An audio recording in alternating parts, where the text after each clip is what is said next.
Welcome back to Bass Fishing Dive Bar.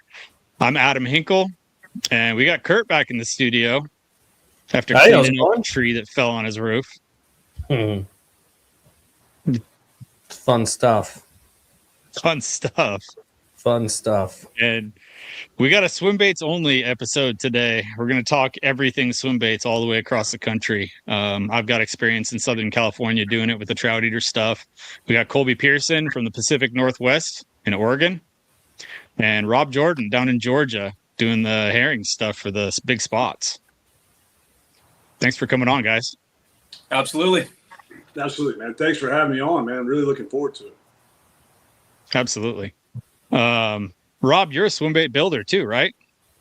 Correct. Yeah. Actually, the shop I'm at right now is where we build a lot of different baits and primarily focused around herring stuff, but do have a lot of experience in other types of swim baits as well, and a lot of modifications for different baits, used all over the country.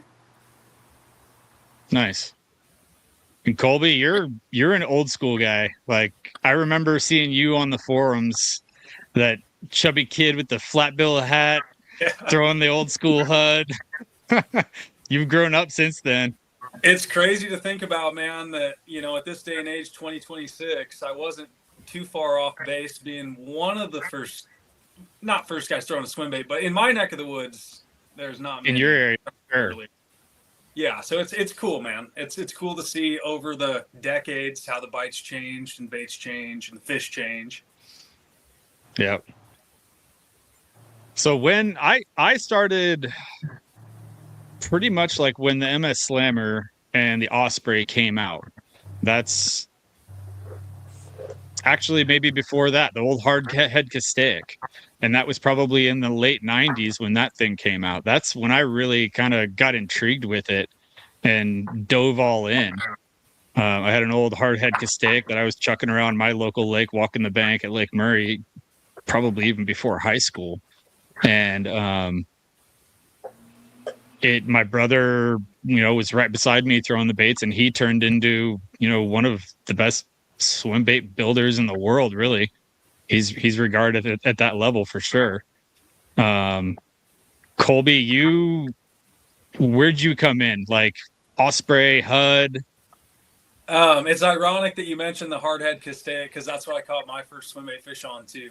It wasn't in the late 90s because I was just a couple years old, but it was in the early 2000s, maybe 2006, that I caught my first swim bait fish, and it was on the 6-inch Castaic hardhead, and that definitely got me bit and got me hooked, and I've been throwing swim baits ever since. And for 10 or 15 years, I threw them like extensively. That's like what I did. That was my identity. So I'm lucky I got onto the wagon early on and got to experience fish that hadn't seen swim baits when I was young.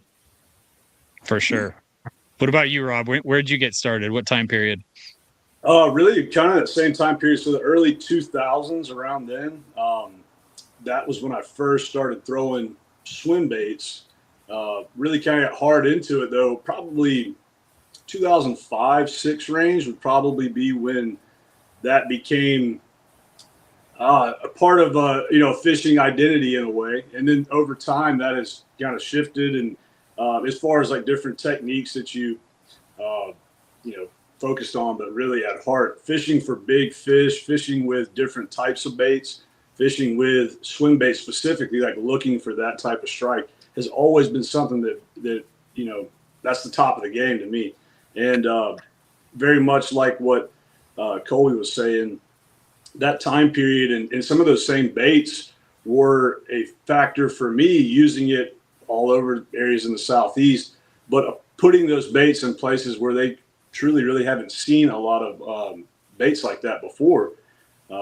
Huddleston's in the early days, did some paint work for some of those guys and got my hands on some of those baits and really got very familiar with that style of bait in that 2000s period. And like I said, applying that to lakes where they probably never really seen it before. And, just fishing for that one big bite. And that just kind of snowballed over the years. Now the herring swim bait stuff, I would say really picked up for me that later early 2000s, that 2000s era, maybe 7, 8, 9 is kind of when that really started to become a thing. I had caught some spots on swim baits prior, but when the Sebile Magic Swimmer first came on, smaller bait than some of the others, but that style of bait really, really worked well here. It still does to this day. But the fish get very conditioned to it. So very conditioned to all types of baits, but it just allows for a lot of learning, a lot of experimentation with different, we could go on for hours about different colors, speeds, sizes, profiles, cadence, and all those different things. But it truly is a excellent part of the country to apply swim baits.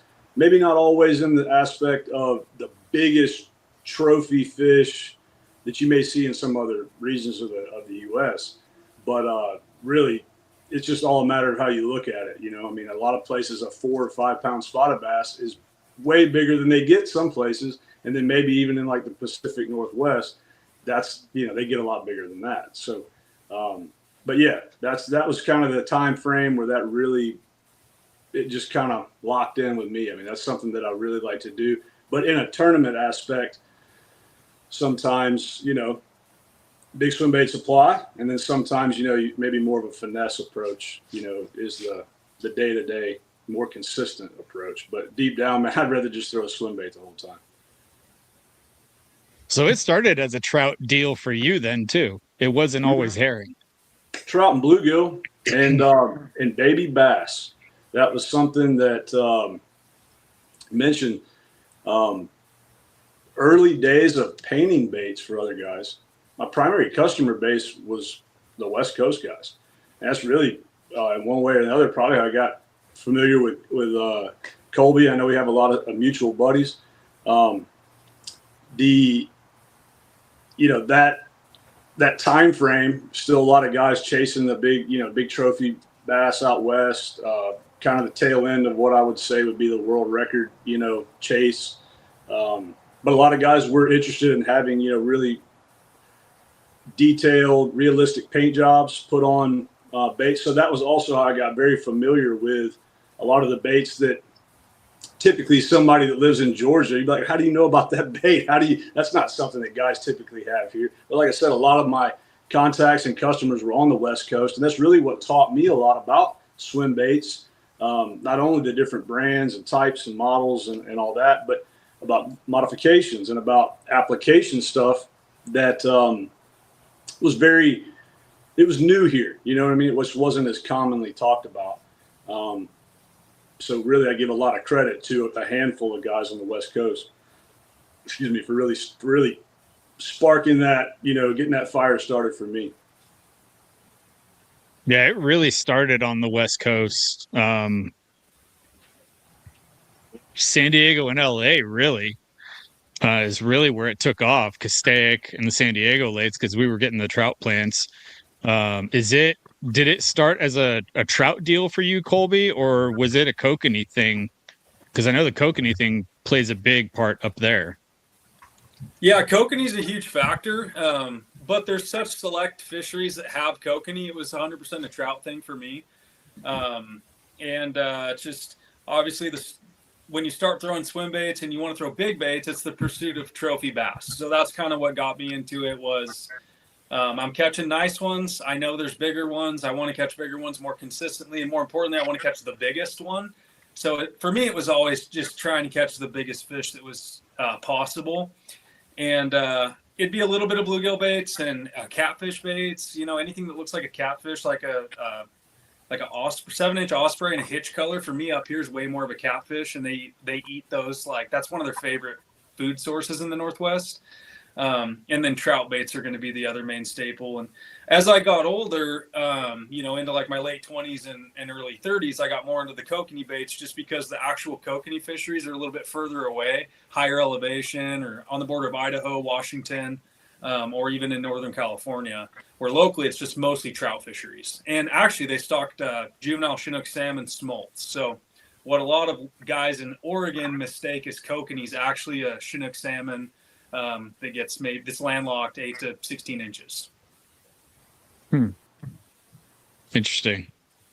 Yeah, I'm not going to say purely trout here, but when you hear San Diego swimbait fishing, it's the giants, the 20 pounders is what everybody's talking about it's all trout. It's all stocked rainbow trout.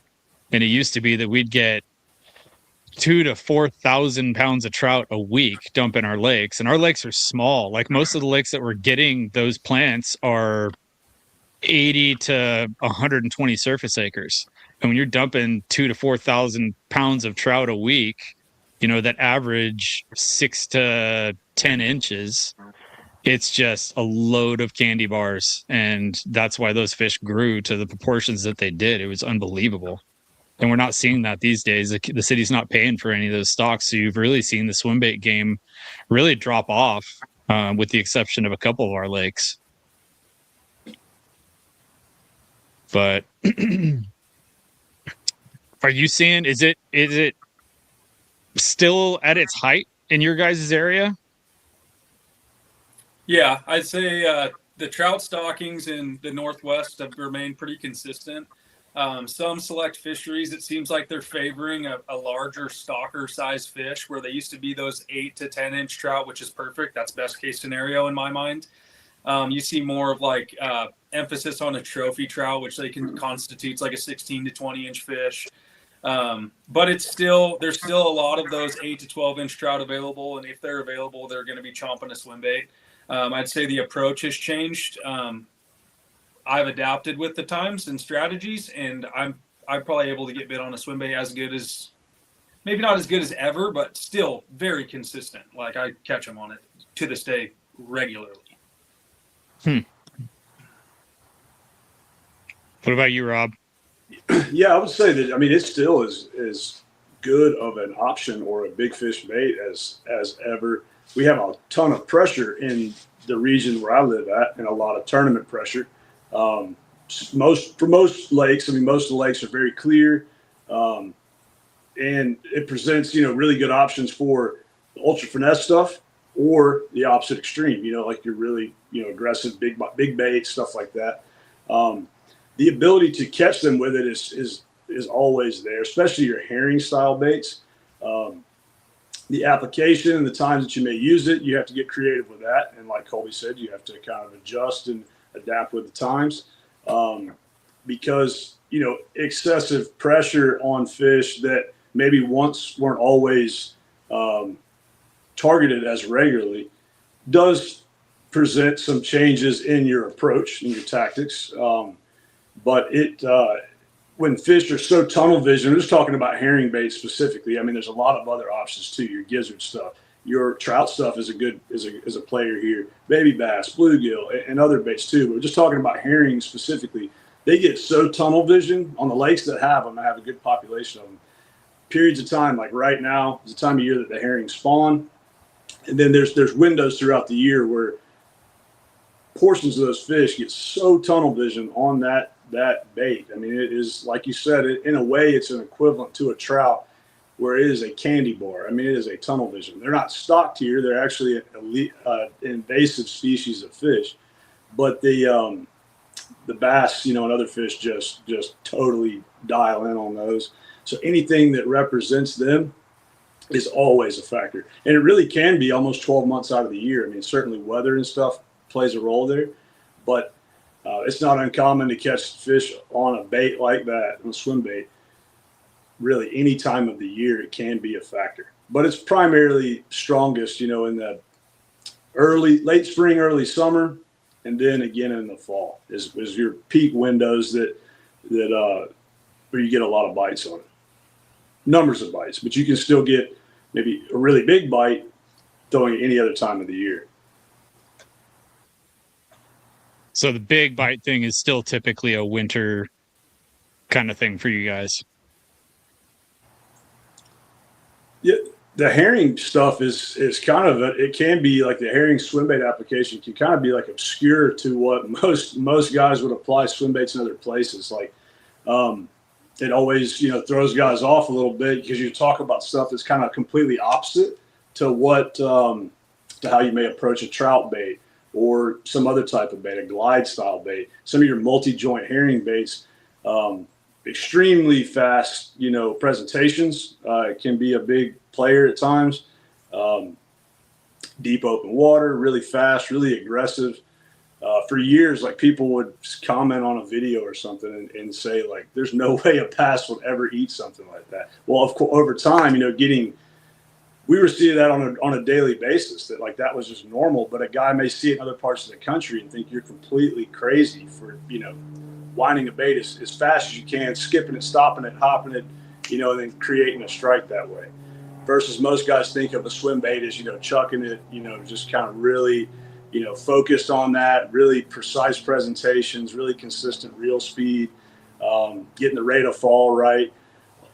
We may be doing something completely different, maybe skipping that bait, reeling it as fast as you possibly can, trying to get a fish to break from a school, to hit it at realistically 25, 30 miles an hour. I mean, not that we have an exact speed on it, but I've heard that said that that's the speed at which they can swim at. You guys may have more information about that, but video footage that I have would definitely back that up. I mean, they will come 20 to 30 feet away as fast as they could possibly swim and then hit the bait, fly through the air. I mean, it's very similar to saltwater fishing. I'm sure you guys have seen the videos and stuff, but it's it's just different than what most guys would think about when they think of a swim bait, just a real consistent, natural presentation.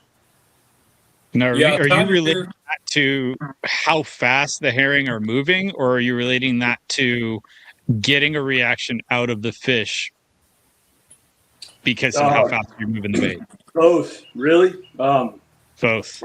Yeah, stop me because I'll go off on a tangent for 2 hours here. But like, it's different, and it's conversation that is it is obscure to most bass fishing stuff. But there's a couple of things there. Herring, blueback herring, like a mature size one, is very fast, very evasive.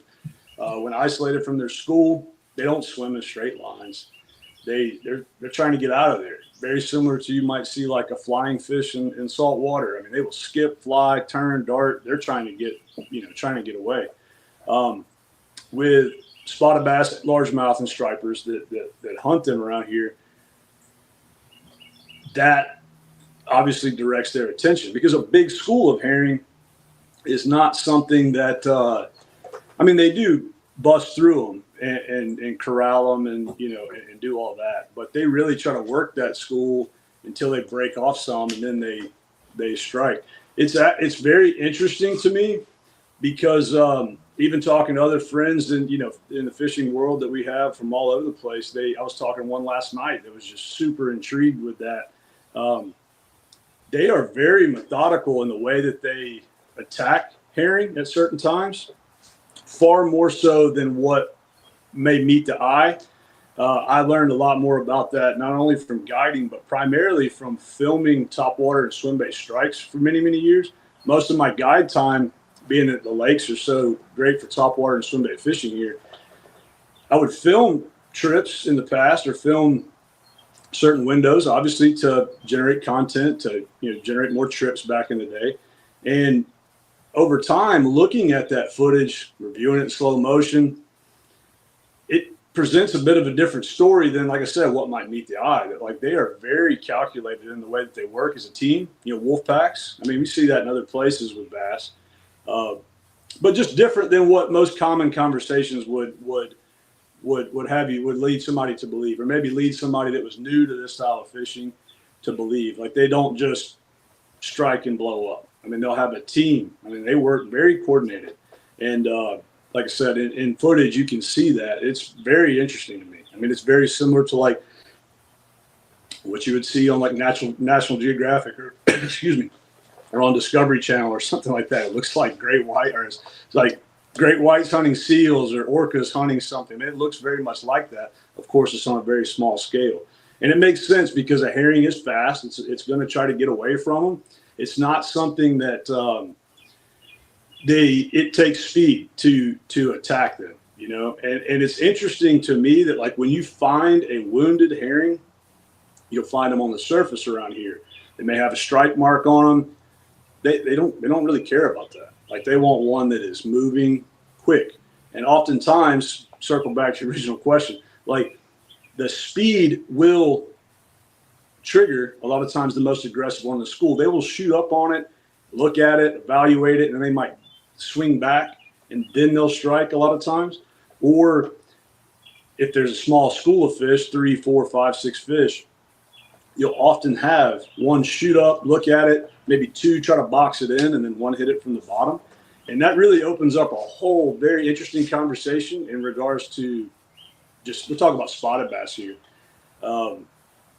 Because over time, over let's say a 15-year period, we've got footage and clips that show that over that period of time, indicating to me that like that's either a learned tactic or it's somehow in genetic DNA, something like that. Like it's a very coordinated tactic. It's not a just happenstance, you know what I mean? Especially when you can see it in footage from fish that obviously would no longer be alive. It's just very interesting. It just shines a little light on on their method to how they actually approach a bait. So speed a lot of times doesn't allow them to get as good of a look at it, and it also will generate the most aggressive strikes by far. You know, in my opinion, people would typically like to slow a bait down when fish are boiling and swatting at it. Speeding it up, especially in the warmer months, there'll be fish in that school that it will definitely trip a switch. That I wouldn't say they're all able to do that, or it doesn't work in all situations, but to see a fish hit at that speed, I mean, that's, to me, I mean, yeah, if he's a big giant one, like it's even that much better. But to see a fish hit my line or a bait that I made or anybody made for that matter at that rate of speed is like, that's it, man. My day has been made. I don't even care if I hook them half the time. I mean, I've caught thousands of them, but like just to see one come out of bait that hard, that's the coolest thing in the world to me. Are you seeing the same thing that he's seeing with your spots up there, Colby? The spots up here are kind of it sounds funny that it's a relatively new thing because they're like 7 and 8 and 9 plus pounders, which is just ridiculous.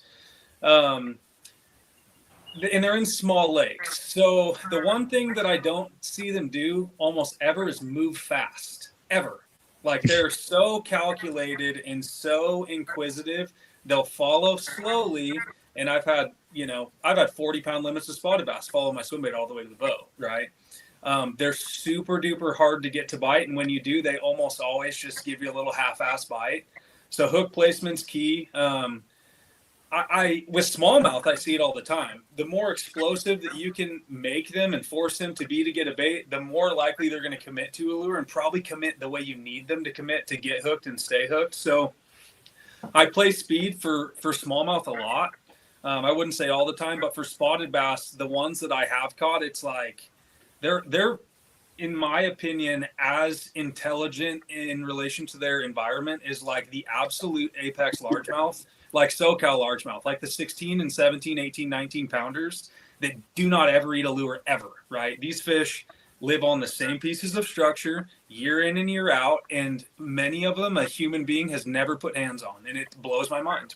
Because if it was a largemouth, that fish would have been caught probably a few times in its life, but I can show you spotted bass that have never had a hook put in them. And I've hooked a few, not all the ones that I want to, you know. But to answer your question from a few minutes ago, time of year and stuff, definitely get bigger bites later in the year. For me, it's capitalizing on seasonal pressures, which I'd say would be like a bite window, bite periods, usually like 2 to 4 weeks. As a general, consensus, I get to play the elevation here a lot. So I got 6,000 feet elevation lakes. I got sea level lakes. So I can run away from the spawn until July, and I can chase the winter starting in August, right? Because at 5,000 feet elevation, the nights are going to get into the 30s in mid-August, and it's going to trigger that bite window. Then I can start to follow it down and pretty much stay on high percentage bites for big fish all the way through, I'd say, mid-August till about now. May is when I'm kind of like, oh man, and then I take a few months and then it's August again, So time of year is super critical. I can't pin it down to one specific date window because I have the elevation here and the whole Northwest has the elevation changes here. But I'd say late summer through late spring, maybe June 10th, if I went further north, would be the main time frames for a really big fish. And I think a lot of it has to do with water temperature affecting a fish's ability to process fast. I think that's a huge factor that's very not understood, rather, right? A lot of guys just get bit in the winter and they don't connect the dots. They think it's like a feeding thing. I think it's much less a feeding thing as much as it is an ability to process information and make rational decisions as an organism. That's interesting. I've never thought about it that way. I mean, I'm going to jump butt in here, but I think, man, so much of what Colby just said was awesome. I agree, and I do see a lot of that as well. I was actually talking recently with probably a mutual friend of ours that agreed. We were just having a good conversation one day about spotted bass and what Colby was just saying about spotted bass that have never had a hook in them. That is, say, a controversial topic in a way. A lot of guys around here just think that's like totally far-fetched idea. They can see them all now, especially with new technology, so they just don't correlate that that's a real thing. And I can promise you for a fact that is a very, very real thing. And there are fish and big largemouth here too. And we get so much attention to our spotted bass, but there's a lot of really good quality largemouth to be caught. But there are a lot of those fish in these systems that I would say, from a variety of the genetics and their pairing to their there's just a lot of different factors that come into that. There are fish that are virtually uncatchable. And I know that myself and others would say that. I mean, I have seen it, I've documented it. They won't allow a boat to get close to them in most cases. Certainly you can with a stealthy approach, maybe turn your stuff off, maybe really rough weather conditions where you got some smoke screen, I like to say. You got the clouds, the wind, the rain, the waves. That can certainly help you out too. But like under standard conditions, they can be very invasive of the boat, or they can be very inquisitive too and just swim up and just follow a bait, check it out, hang out with the boat. It's something that it's more talked about a little bit more now than it was in the past, but it is something that just goes to his point about how intelligent of a creature they can be, even for their size. And we're talking about 4 and 5 pound spotted bass in some cases on average. I mean, there are bigger ones, but those are still mature fish. They're eating a different bait source. They're running on a treadmill, so to speak, right? Versus like if they're stalking trout or a slower, forage species, it certainly is going to change their behavior, as far as like we were talking about speed a minute ago. But man, so much of what he was just saying is spot on, and I'm glad to hear somebody saying that, because people look at me sometimes like you're crazy, thinking that there's fish that won't bite a hook, and it's a very real thing. I have watched big spotted bass divert other fish out of the school. I mean, intentionally divert them off of the bait more than once. And that's been documented in other places too with wild and captive bass. But like that to me is something that is very, very intriguing, the level of intelligence there. And I do agree with the speed aspect, the temperature aspect in, some sort, their ability to process, or they just instinctively say, hey, the level of energy I'm going to have to exert to pursue this bait may not be worthwhile. I mean, who knows how they really process it, but there is some correlation there, because I mean, we typically would use more of a soft body bait in the colder months, or a slow glide style presentation, glide bait, versus the high speed stuff. But you can still catch them on a pretty fast moving bait up until around about the first of the year. Is kind of a checkpoint time, I guess you could say. Heard you say won't bite a hook. The biggest fish I've caught, the biggest largemouth I've caught, was on a rate of fall 0 Huddleston with a wire through. We were still, this was when the HUD first came out. But when people got their hands on them, everybody was throwing a HUD down here. I mean, it was ridiculous how many, 10 guys literally walking around an 80 surface acre lake every single day throwing a Huddleston. And my biggest fish was caught on a rate of fall 0 Huddleston, nail weighted, so it would barely sink, with a size 1 treble hook stuck in the back,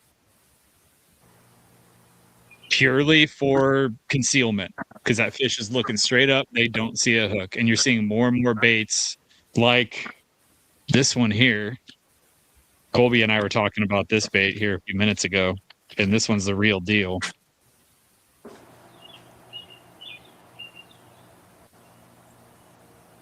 That's the Skinner Clyde. You seen that one, Rob? I haven't. I have not up close, but I like the looks of that for sure. So a 10-aught BKK, like an owner beast, fits inside of this thing, and it's a line through. You don't see the hook at all whatsoever. It's pretty incredible. It's one of the best gliding baits I've ever seen. I mean, you can fish the thing, you can burn the thing, and it will not roll. And it fishes just as good as a slow glide. But hook concealment, I mean, I've found that to be a huge deal.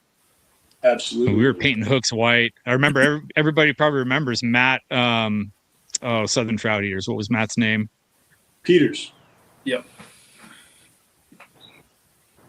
I don't remember his last name, but he was painting hooks white on HUDs. Peters. He was painting hooks white way back in the day. Yeah, I've got some that they're probably in the boat, but some original HUDs that Dennis Miller had made for me. I say original, but they were just unique ones that different colors than they made at the time, like your pearls and like your herring ones, just a small batch many, many years ago, where it was taking that, and painting the treble hooks to match and just doing a odd, different, stinger configurations, running with steel wire, like to conceal them, trimming the fins on them, to trimming the bodies also to just to alter the speed.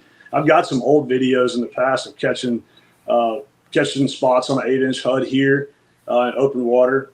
Probably, I have to go back and look. I'd say probably around 2009, 10, 11, that kind of time frame. I just always liked experimenting with that. And then equally, like I said, taking from what we learned from my friends on the West Coast and finding ways to apply that here. Spotted bass, like I said, gets a lot of the attention, but a lot of big largemouth, really good quality largemouth here as well. Hook concealment is a very big deal, and it is a big deal even when we're talking about faster speed herring baits as well, like where that hook is placed. And we're talking like down to the 1/4 inch, in my opinion, is crucial to increasing your hook to land ratio, your hookups overall, how well the fish will get a hook in its mouth. And not just from my own personal experience doing it, but from the opportunity to watch many, many other anglers over years guiding. A lot of those trips being the top water and swim bait, style fishing. A lot of trips, that's all that we'll throw. A lot of clients, that's just that they're in for it, good, bad, or indifferent. Like, hey, we're going to rock with these style of baits all day, surface fishing. And it does present a very interesting look at that one more fish a day, two more fish a day. Landing fish better, just like where that hook is placed on a bait, whether that be a soft bait or a multi-joint hard bait. It is a very big deal because spots, even though they will come really fast, Colby said this a minute ago, they will come up and I've got slow motion footage of watching them. I mean, they will just barely nip at the back of something a lot of times. It's just in their nature. I mean, there's just no doubt to me that they are a very smart, calculated fish. I've had some other friends that say they're the most intelligent black bass species that there is. They adapt to their environment. I would have to agree. Not to put any one of them up against each other, but like you said a minute ago, correct me if I misquote you here, Colby. their size, they're as intelligent as a very exceptional, let's say a teen or higher largemouth that you guys would have out there. Isn't that what you said a minute ago? Yeah, I would put the close to double digit spotted bass in my neck of the woods up with, and guys in SoCal are gonna not like the comment, but I mean, I'm just saying that these fish are uncatchable. They're so incredibly intelligent that no one's ever hooked one. You know what I mean? So it reminds me of those 60, 80, 100-acre lake teeners that are in Southern California that no one catches in their lifetime. Or guys, 20 years ago would obsess over, the dotties of the world and things of that nature. It definitely exists, man. I mean, I've got several different clips over the years of documenting that with underwater footage and overhead footage. Even talked to guys that were divers. Where I live at, I mean, it's one of the most heavily trafficked recreational lakes in the U.S., in the eastern U.S. for sure. So a lot of boat traffic, a lot of partying, a lot of stuff like that. And there are guys that offer services for like recovery diving. You lose your phone, your wallet, your wedding ring, something of value. And over the years, talking to them, some of the guys at the ranch, stuff like that. I mean, certainly we all hear fish stories. Of course, we all know how that is. But guys that have extensive experience underwater know what you're talking about. Just talking about in certain areas, just seeing incredibly exceptional fish. Ones that may live, way back up underneath areas. And I see, in my opinion, there's a lot of one challenge that you have to take when presenting a bait to them or going to throw a swim bait at them is that they have a lot of other fish around them that act like, I always use the terms like you have scouts and then you've got snipers, like ones that actually take shots at baits. You've got ones that the other ones will watch to get a feel of the situation. It's a very interesting dynamic. I mean, it really is. It is something that I've always found playing the certain bite windows, certain times of the year, certain weather trends, and really the weather conditions overall really play a big factor in when I'm going to go approach certain fish. And other times I just kind of leave them be if I'm trying to target a fish that might live in an area that I know about. I use very much the same strategy when hunting, big game animals, deer, turkeys, a lot of the same stuff applies to me. My same general approach that I would use. I'm not, even if I know he's over there, I'm not going to go mess with that fish under the wrong weather conditions, because their ability to see here is a big factor. I mean, the water is very clear. And like I said, they're just certain times of year, they're very high strung. They're constantly patrolling, looking, and you have to be smart in your approach to try to get the biggest one to fire on it, for sure. I think that's the biggest key too, is, you said you're not just going to fish for the fish, like you're going to pay attention to how it sets up, think about timing, think about angles, etc. Like I tell people all the time that catching big fish is like a card game. You know what I mean? You can only bluff so many times playing poker before the whole table catches on to you, right? So I think where most anglers go wrong, especially throwing swim baits, but in any lure in general, is they spend way too much time and energy educating the fish, right? Yes. So guys, I'm trying to teach, or try to educate on kind of like how I do it. I always tell them, I guarantee you up in this neck of the woods, I catch the most amount of big fish on a swim bait and I make the least amount of casts, because I will not show that bait to that fish more times than I have to. The last giant spotted bass I caught last year was almost 9.5 pounds. I found that fish and I fished for it for 2 weeks, not every day, but off and on for 2 weeks. And like you said, there's, scouts and snipers. That fish had an 8-pounder with her. I caught the 8-pounder relatively easily, and within reason. Like it wasn't easy at all, but comparatively, it didn't take me 2 weeks. It took me 1 day. I fished that one that ended up being 943 for, numerous weeks after that to finally get her to bite. And all of what you said is true. It's boat positioning. It's how you carry yourself, your angles. It's like not your windage, because it's not going to apply into the water, but how the waves are slapping against your boat, how you drift in, what your angle is, how much hang time you have. There's so many more steps that go into capturing the biggest one ever, that most anglers overlook. They lob their bait over there, they show it to it, everybody gets a big follower, and they never convert that fish into a biter. And for me, a big follower is like the worst case scenario. I'll eat for 4 hours and probably ruin my whole day. Yeah. I've put that into practice in, I'd say like a 3-hour window where I called my shot on a almost 12 pounder. I think it was 11 3/4. I was on these fish for a few weeks. I knew they were there, but it was such a heavily trafficked point that every 20, 30 minutes, guys would come in and fish it. They'd worm it or throw a jig or a Carolina rig or whatever it might be. And I'd sit off in the distance 2 or 3 points over across the lake. And I kept telling my buddy, like, we need a good 40 minutes with no boats on that spot, so those fish reposition to where they naturally would be. And the conditions are perfect. The wind was blowing the perfect direction on that point.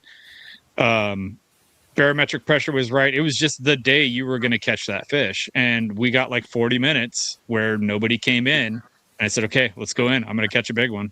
First cast on my brother's trout, 11 3/4. I mean, you can't call your shot any better than that, you know? And that's from practice, you know, seeing how fish get pulled off of spots, not even following swim baits. You know, a boat will pull in, they'll pull out. And they won't position the same way for, you know, an hour, 2 hours, 3 hours, you know, just depending on how much pressure you have on a body of water. It may take them longer than others, but it's from doing it for years.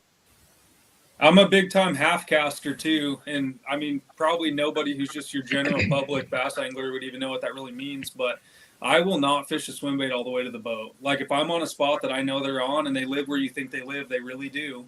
I don't want to see them. You know what I mean? I want them to commit. And if they're not going to, I'm going to cast my swim bait 130, 140 feet on an absolute bomb cast. And I'm going to, like at 60, it's coming in, you know, and if now we can utilize live scope to some, you know, aspect, and I can see fish on it. Like they do not get to get close to the boat. It's all about, like I said, it's a card game. And I'm going to make sure that when it's my time to get mine, I'm going to get mine. It's just deciding when that is. Kurt, you just sent me an article. Talk a little bit about that. Have any of you guys seen the data that the University of Illinois has put together on largemouth bass and their predetermined whether they bite or don't bite? I've heard some stuff from like the Berkeley labs on certain fish being predispositioned to be like nearly uncatchable. Yeah. I'm sure it piggybacks on that study. Yeah, it's because the University of Illinois has been doing it. I remember probably in the early 2000s reading about it, and I tried to find the original one that I read, but they literally put fish in ponds, transported them to different ponds, doing all kinds of different stuff. And back to your point, you know, getting pressure from different baits. That pond, they'll catch fish on a spinnerbait for 4 days, then they can't catch them on a spinnerbait anymore. Same fish are in there, they switch baits. But they did prove that like half the population is just not as aggressive as the other half, and that all the fish are basically learning from their own interactions with baits and some from communal interactions from the other fish. So you take a fish that's, you know, basically born to not bite, you know, to have fish that just never get caught. That's actually science. That they've proven it. You know, and that's not big trophy largemouth either. I mean, we're talking about farm ponds in Illinois with stock fish, and they can experience that. Most of the fisheries I live by are like 150 to 1,500 acres, and I'm really lucky that I get to fish often enough that I can identify populations of fish and like keep tabs on them. You know what I mean? Especially now with live scope and stuff. By no means am I saying that I'm out there like pinging a minnow type deal. Like that's not it at all. I'm literally finding apex fish and learning them, which is super fun and interesting. And yeah, I can say for 100%, like there's a faction of fish that are so close to uncatchable. You know, if I didn't have faith in something, I'd say they were, but I think I'll get one day, you know? Yeah. This is such a great conversation. I cannot wait to take even just this little bit of time that we've taught right here and share this with other guys, customers and stuff like that, guys that I teach, because it is so important. And oftentimes it is missed. Just all the stuff that we're talking about right here. I firmly believe for many years, even prior to hearing about the studies and stuff like that, that there are certain fish. I tell guys, let me back up a little bit. I tell guys a lot of times, some of the fish that we will see strike, let's just say a surface bait or swim bait in general. We use a lot of big topwaters here too for similar type of deal. All the fish in the school are not the ones that come up and go full bore after that. That's not to say that all bass won't strike a surface bait. There's all different ranges of that, from little small baits to big giant walking baits, stuff like that. There are certain ones in that group that they're just wired differently. They're no different than we are. Everybody's different. Everybody's just the way the world is, man. But it's just I just love the conversation so much, man. I can't wait to like I said, share that with other people as well, because it's like, see these guys right here, see what they're telling you. They know their stuff, man. They're dead on. There are so many fish that I just find that I feel like they oftentimes don't get the credit that they deserve in an aspect. But I use the analogy with guys a lot that when I'm taking a swim bait, just like Colby said, it's about making strategic presentations, golf shots, taking shots. If I was bird hunting, like I'm not just rapid throwing all over the place. That's what I'm trying to not do at all. I'd rather take one approach there. There are times where use very much the same strategy he was talking about, where like I'm not trying to drag them all the way back to the boat. I'd rather bail, abort that cast at 60, 70 feet, skip it in really fast and get one right back out there again and try to capitalize on it. Maybe if I see them visually or see them on a live scope or something like that, maybe my angle was wrong. Maybe they didn't pick up on it quick enough. Just for whatever reason, I don't want to draw them all the way back to the boat. And I find a lot of times, even more so with selling baits to guys that we build in recent years, how much that is not always realized. They think that it's very similar to, like, let's just say a shaky head, where you just throw a whole lot of times.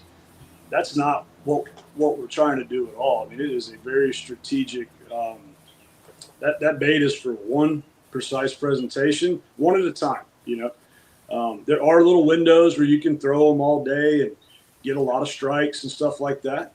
But generally speaking, that's not what they're originally for. The guy can use them however they want to, but you guys get my point. You're playing a very strategic game with them. You're not trying to just show it to them more than you want to. And it doesn't matter what style of bait it is, whether it be a soft bait, glide bait, two-piece bait, multi-joint. It's all. I don't want them to get educated on that a whole lot, because the rate at which they come at it, their interest level when they first come at it the first time that's when I want to capitalize, if at all possible. It's like when glide baits came out, 16, 18 years ago, and it didn't take me long to realize the best follow you're ever going to get on a glide bait is the first time that fish has ever interacted with the glide bait. Second 100%. Follow is never, ever as motivated as the first one, Correct. Yeah, and you said something that ticks something in my mind. I can't tell you how many times I have said swim bait fishing, that's the cast. And it's a common misconception that we go out there and we're just going down the bank, chucking and winding, chucking and winding, chucking and winding. And that's what most swim bait guys are doing. And that's not what the good ones are doing. There's a lot of guys out there that do that, and they're just educating fish for the most part. It's the ones that have learned the way that fish are positioning. Like I put one instance, I put a buddy of mine on his first swim bait fish. It was one of the best days for numbers of bites that I've ever had. I think I had 50 plus bites on a Huddleston this day. And I called him. He was at work. I said, "You want to catch your first swim bait fish today?" I said, "Get your ass down to the lake." I said, stop at the tackle shop and get 2 Huddlestons, because I'm starting to run out. So we stopped and got 2 HUDs, met me at the lake, and he'd never even casted a swim bait before. So we stopped in the middle of the lake. I tied it up for him. I said, just lob cast this thing, because you're not throwing a spook, you're not throwing a spinner bait. You got to learn how to actually cast this thing without backlashing it, because you're casting at a school of fish. They had these trout pushed up in a flat in like 3 or 4 foot of water, and it was a specific cast with a little bit of a depth change that this wolf pack was sitting on. And his first cast out in the middle of the lake, he broke the HUD off because he backlashed it. So there goes $35 in the bottom of the lake. I said, well, good thing you bought another one. So he tied it up, made a couple casts, got comfortable. I took him to the flat and I said, okay, you need to cast 10 feet off of this tule line. There's a flat there. Cast as far as you can past it and wind as fast as you can past that point. And do not stop winding until your rod loads, because you're going to get bit about 10 times. And he did. And he's just winding the thing as fast as he can. Oh, there's one. Oh, there's one. Oop, there's one. And finally the thing loads, and it's like a 5.5 pounder. And it was a perfect cast. And, there was a couple different spots on that lake where it had to be that perfect cast. I dumped one that was like 14, 15 pounds that day that jumped completely out of the water and through my HUD. And it was on those perfect casts. And you couldn't get bit if it wasn't that cast. Yeah, swimbait culture has gone astray more than a few times. They're like their own worst enemy when it comes to like all these misnomers. One of them's like, you got to throw it till your shoulders fall off. It's like, dude, no, you don't. Like, there's a fish that's willing to bite somewhere in this lake. You got to be a little bit better about analyzing what that setup is. And all the misnomers of, just throw it all day. That was the deal, I think, 25 years ago. But now it's like the when worst we were thing learning, you could ever yeah, do is throw it all day. Throw it all day, and every fish Yep. is going to see it, recognize it, see it over and over, and you're never going to get bit. You better throw it once when it really, really counts. And you got to put in the time, the years, decades, to figure out and recognize when that scenario is. But it's a different game now. Everyone used to throw it on 30-pound mono back in the day, and it's like, all of a sudden, everybody starts transitioning over to lighter fluorocarbon, 17, 20, maybe 25 for a 6-ounce class bait. And these fish are getting harder to get to commit, it seems like, for sure. For sure.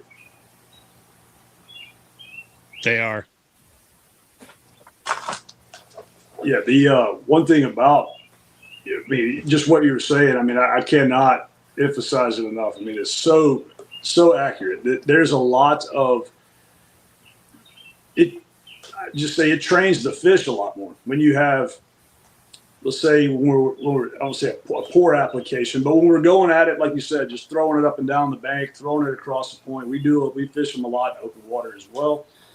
It provides the fish very, very a very good training class as to like, hey, this is something to watch out for. So you do have to get more strategic in your boat positioning and all the things we were talking about a minute ago.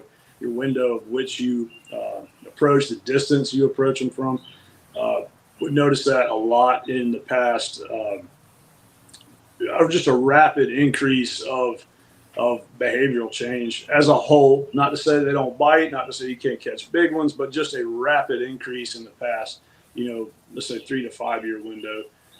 These lakes have a ton of, weekend tournament pressure, a lot of youth tournaments and stuff like that. It's just all a factor, right? When you have a lot of concentrated pressure on certain classes of fish, but you just have to adapt. You have to change your, just have to always try to stay ahead of that, stay creative. It's something that I really preach to guys a lot of times that, like you said, I may have it ready all day, but making that cast and making it count, hitting your mark, presenting it to them at that specific window, taking consideration of the sun angle, a list of different variables. It's such an important factor to catching them on baits like that is often overlooked because, like you said, the culture kind of preaches some different, or not say preaches, but just kind of portrays things a little bit different than they are. Some of this stuff, more recent years, I try to stay away from because it's kind of different. It's different. The style of fishing and the way that we apply swim baits in, let's say, the middle of the North Georgia area is a bit different, in regards to speed, presentation style, and a list of other variables. But taking strategic shots is the game for sure. Thank you for saying that, Colby. That's just it's so important. Yeah, 100%. It's if I find a fish, see a fish, maybe get one follow, whatever, I take, a step aside and put that fish's shoes on for the day, right? And then I ask myself, like, how does that fish eat? And that's all they do. All these fish do is eat and stay protected. That's subconscious. It's not something that they seek out. It's just the way that they live. And all they do is eat. And then maybe for a little bit of the year, they reproduce. And that is it. They don't do anything else. So I put on their shoes for a few hours and sit there and think about it. I'm like, how does this fish eat? And then, you do that enough times and all of a sudden you start to figure it out. Like, you see it on a point and you notice how that point has a break and the edge and a flat spot and a stump. And if I can come up and around the stump and set it up perfect, it's like, that viral reel of Tim Robinson in the car, and he's like, it's just too good. You know what I mean? That's how I need to present my bait.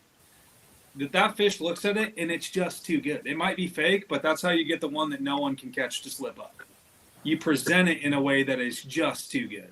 At a time of day when maybe nobody's out there, and storms and all that other stuff aside, my favorite time to target a big fish is when they are the most comfortable in their environment. When they feel like they're really like the king dog in there and they know everything that's going around, and I present it in a way that's just too good, every once in a while one of them's going to bite and it'll be like an absolute freak show. I've got a question for both of you guys.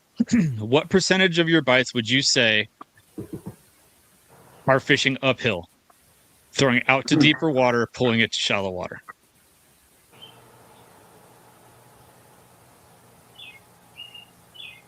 Habitually, I set up like that more often than not, or I'll find a way to do it. Even if I'm sitting across the point, I'll make it come up the point, fish it, let it sink down and bring it up.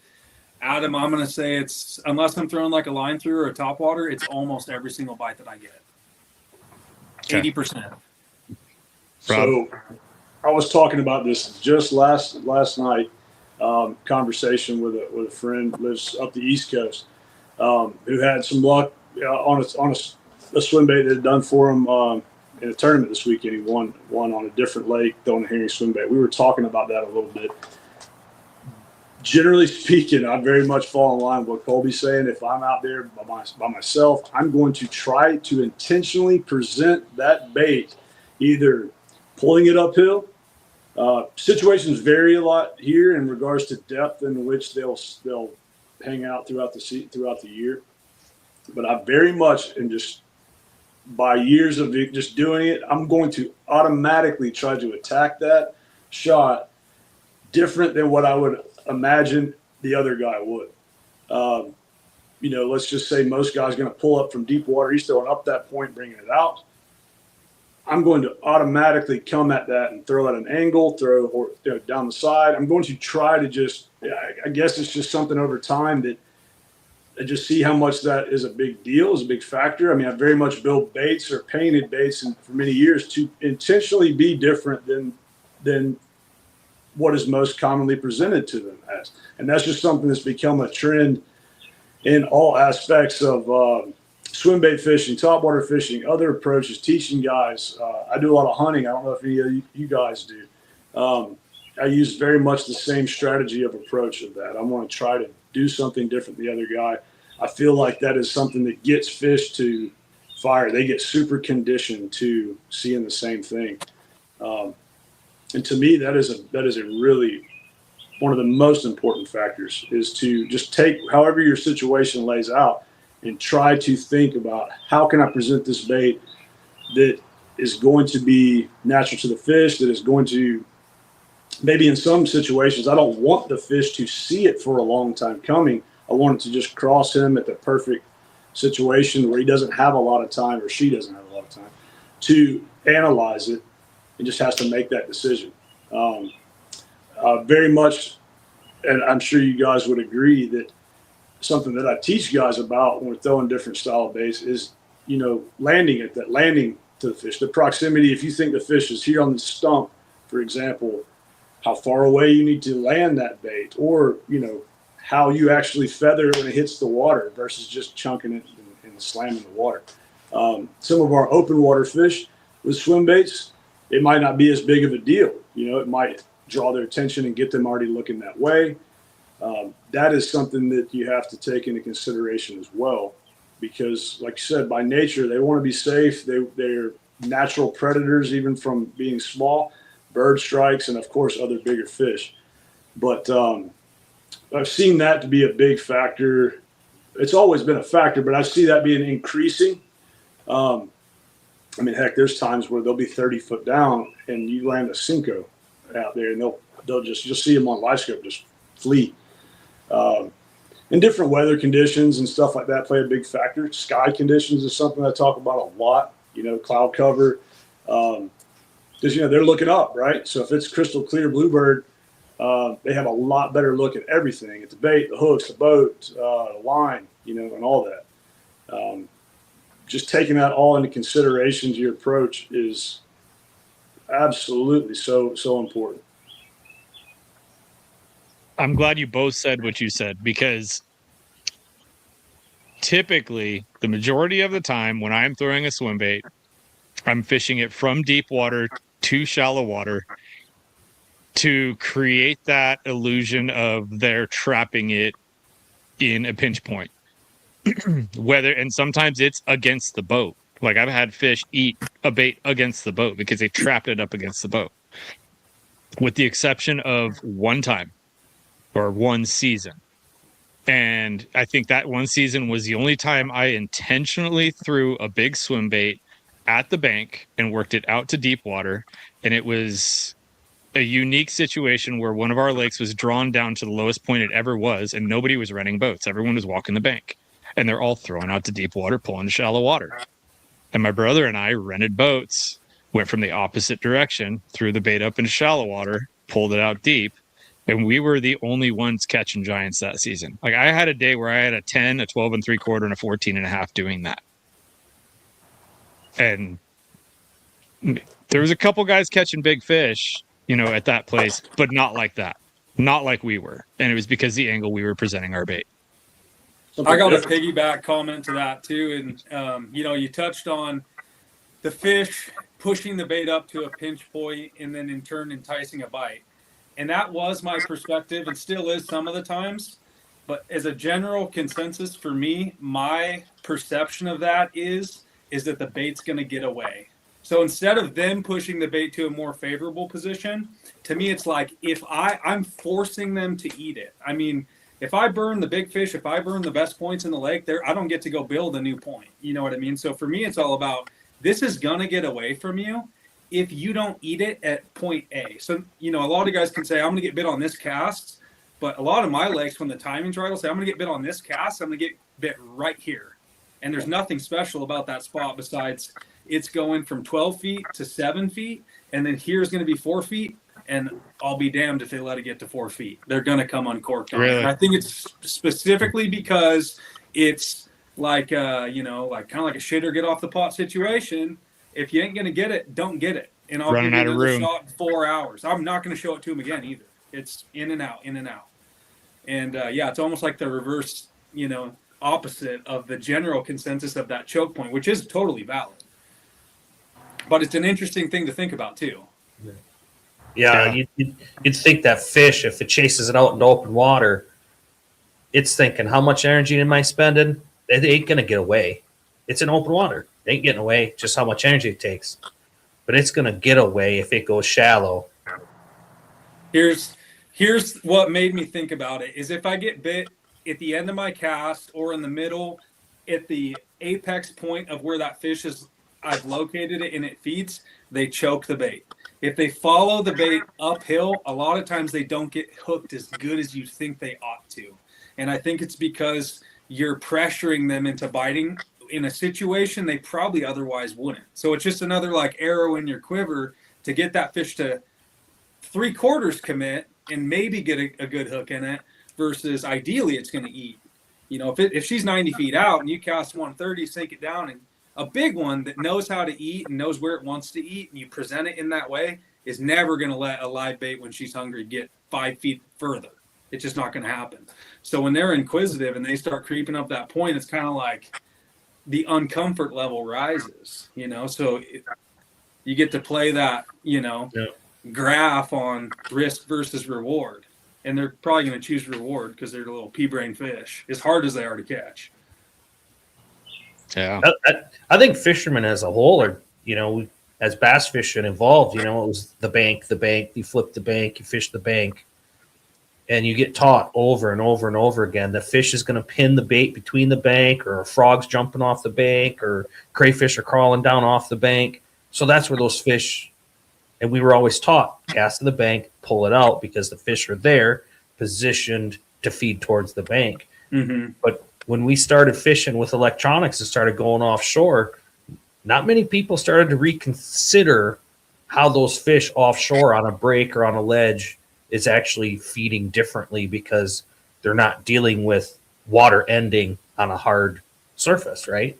Well, and that's a key note, is every fishery has individual forage. Like Rob's got all the herring down there that are open water pelagic fish, where to me the most intricate and hard to pattern bait fish in reservoirs is bluegill, number one, because they like to suspend. They're not always just up in the bushes and the grass. If there's no bushes or grass, all of a sudden those schools of bluegill get in weird places. I'm sure they do on Lanier too, and down in your neck of the woods. But up here, it's like super nuanced. I couldn't even tell you where to go look for them. I just find them sometimes. And then number two is kokanee, which is same thing, an open water pelagic schooling fish that feeds on plankton in the water column. So I spend a lot of my time considering where plankton distribution is within the reservoir. And I would consider myself an expert at finding kokanee. In turn, I'm an expert at finding bass and kokanee fisheries. And the worst thing you could do in a kokanee fishery, fishing for bass, is go pick out some structure on Google Earth or Google Maps. You need to look at how that reservoir is structured, where the current is facilitated, how it could push in different scenarios. And when you put your trolling motor down and don't run into those fish or that bait, you need to keep moving until you do, because those bass are going to be right on those kokanee or positioned somewhere that they regularly have a rhythm coming through, and it ain't the bank. Right. Do you guys have Cisco's out there? Not in the Northwest, and the Dakotas. I think there's some Cisco's. That's the closest. Montana. There might be some in northern Washington. Yeah, Montana, stuff like that, but not Oregon, Washington, Idaho that I'm familiar with. Yeah, because they're next. They are next level. Try to pin down. They're super boat spooky. Everything. You'll see them as far as you could cast any bait. You'll see them getting worked on or whatever. They will just completely disappear if you get to the point where you can cast to them. I mean, you don't even have to cast; they're gone. Yep. Yeah, and at that point, you're looking for different densities and layers of water. Any pelagic bait fish that feeds on microorganisms or planktons and algae and things like that is, super. You gotta find where they want to be, and not try chasing around where a school of some, whether it's walleye or pike or bass, where they got pushed to. You got to find where they want to be. Yeah, you can't get your heart broke just because they're not where you want them to be. Mm-hmm. Same exact thing with bluebacks. Bluebacks have always been known as like commonly said in the past, as like an unpatternable fishery. They just didn't make any sense. There is very much a rhyme or reason to it.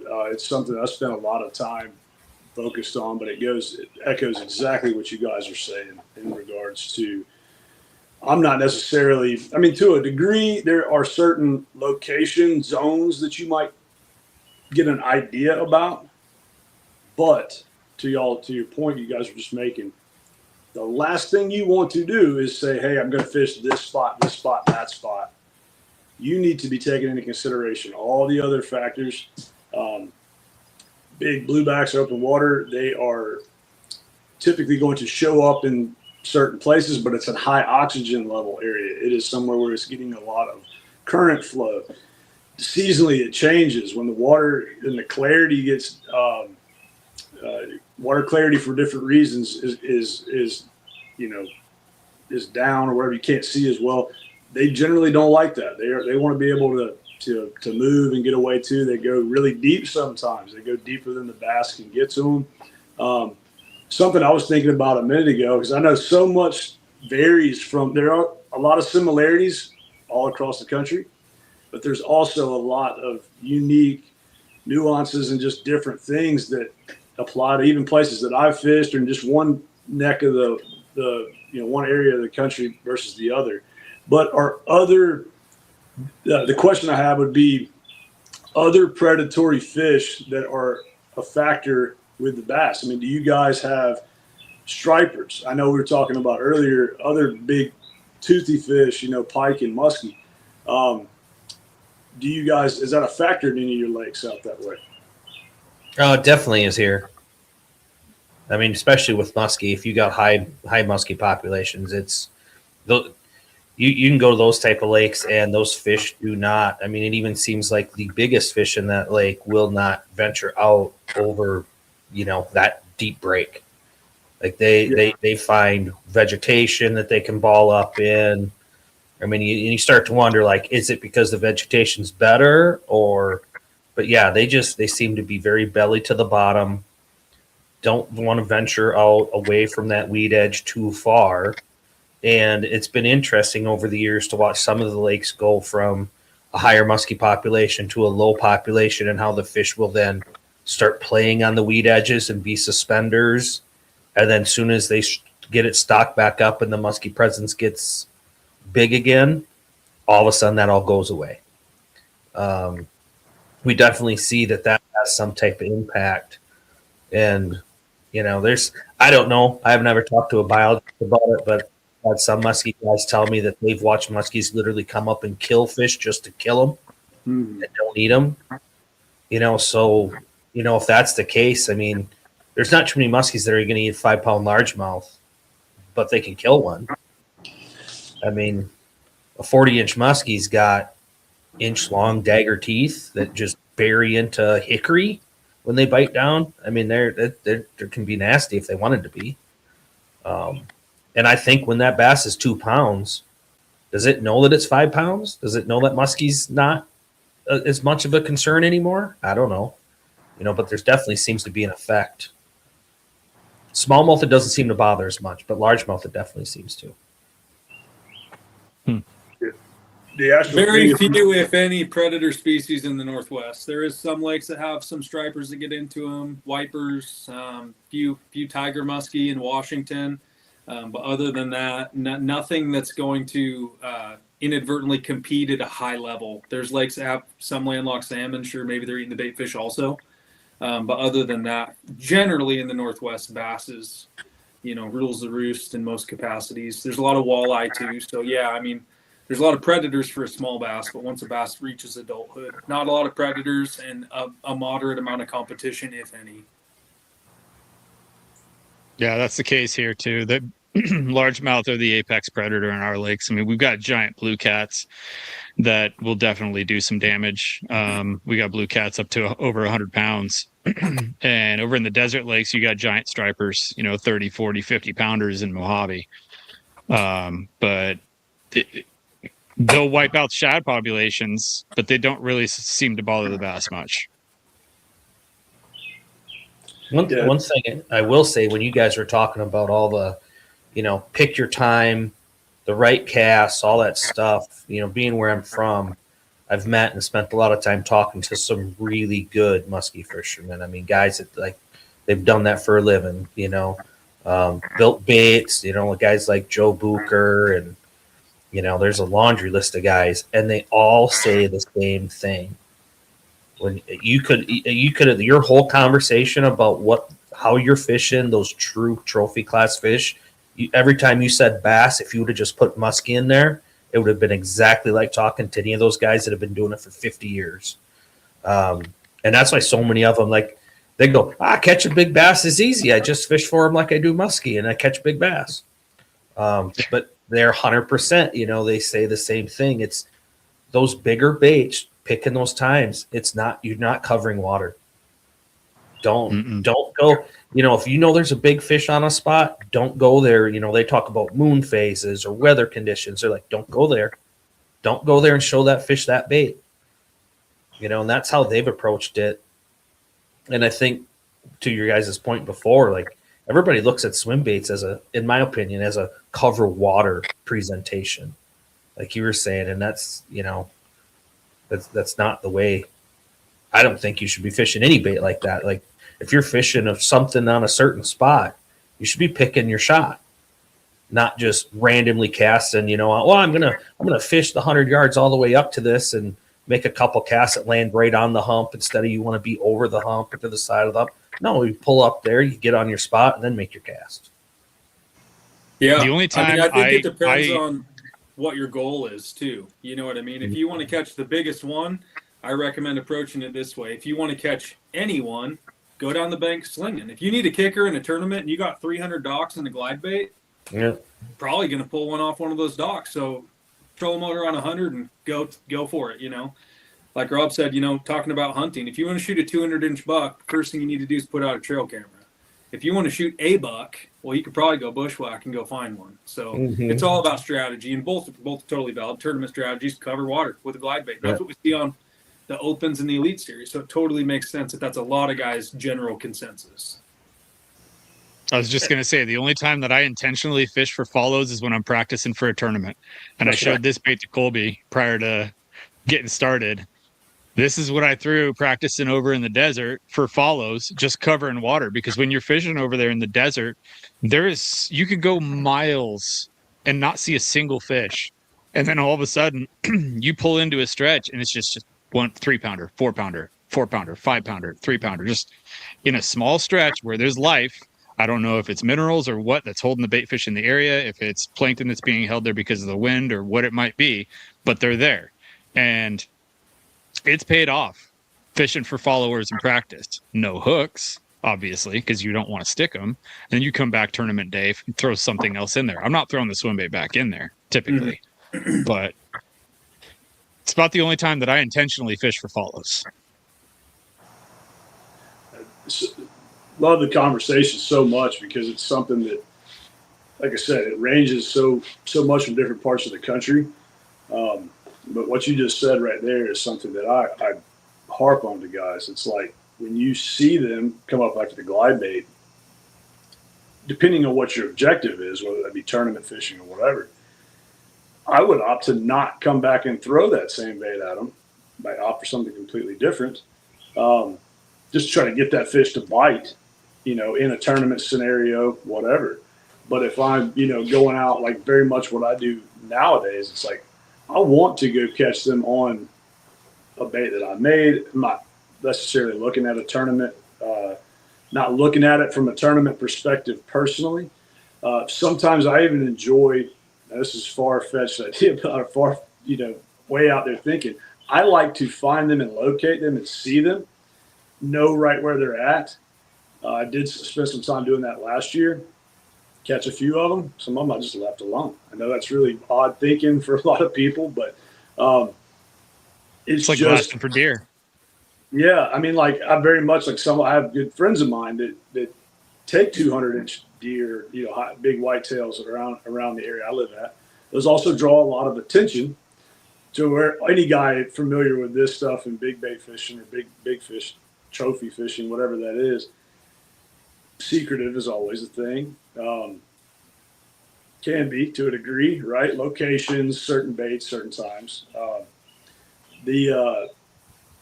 I guess it's just as to see a cycle go all the way through. There's a lot of times where I may catch fish and maybe not tell anybody about it, or maybe not until later on.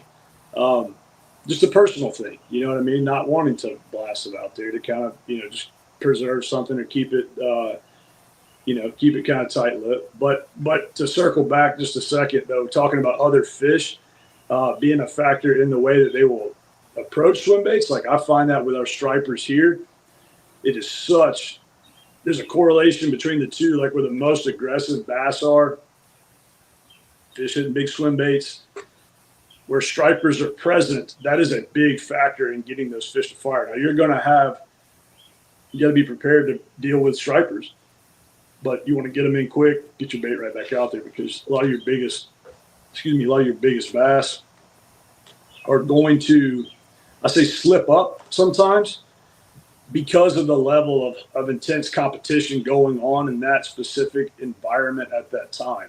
Might be a herring spawn, might be windows when they get offshore here, coming up here, let's say the next month or so, they'll start getting up big schools offshore.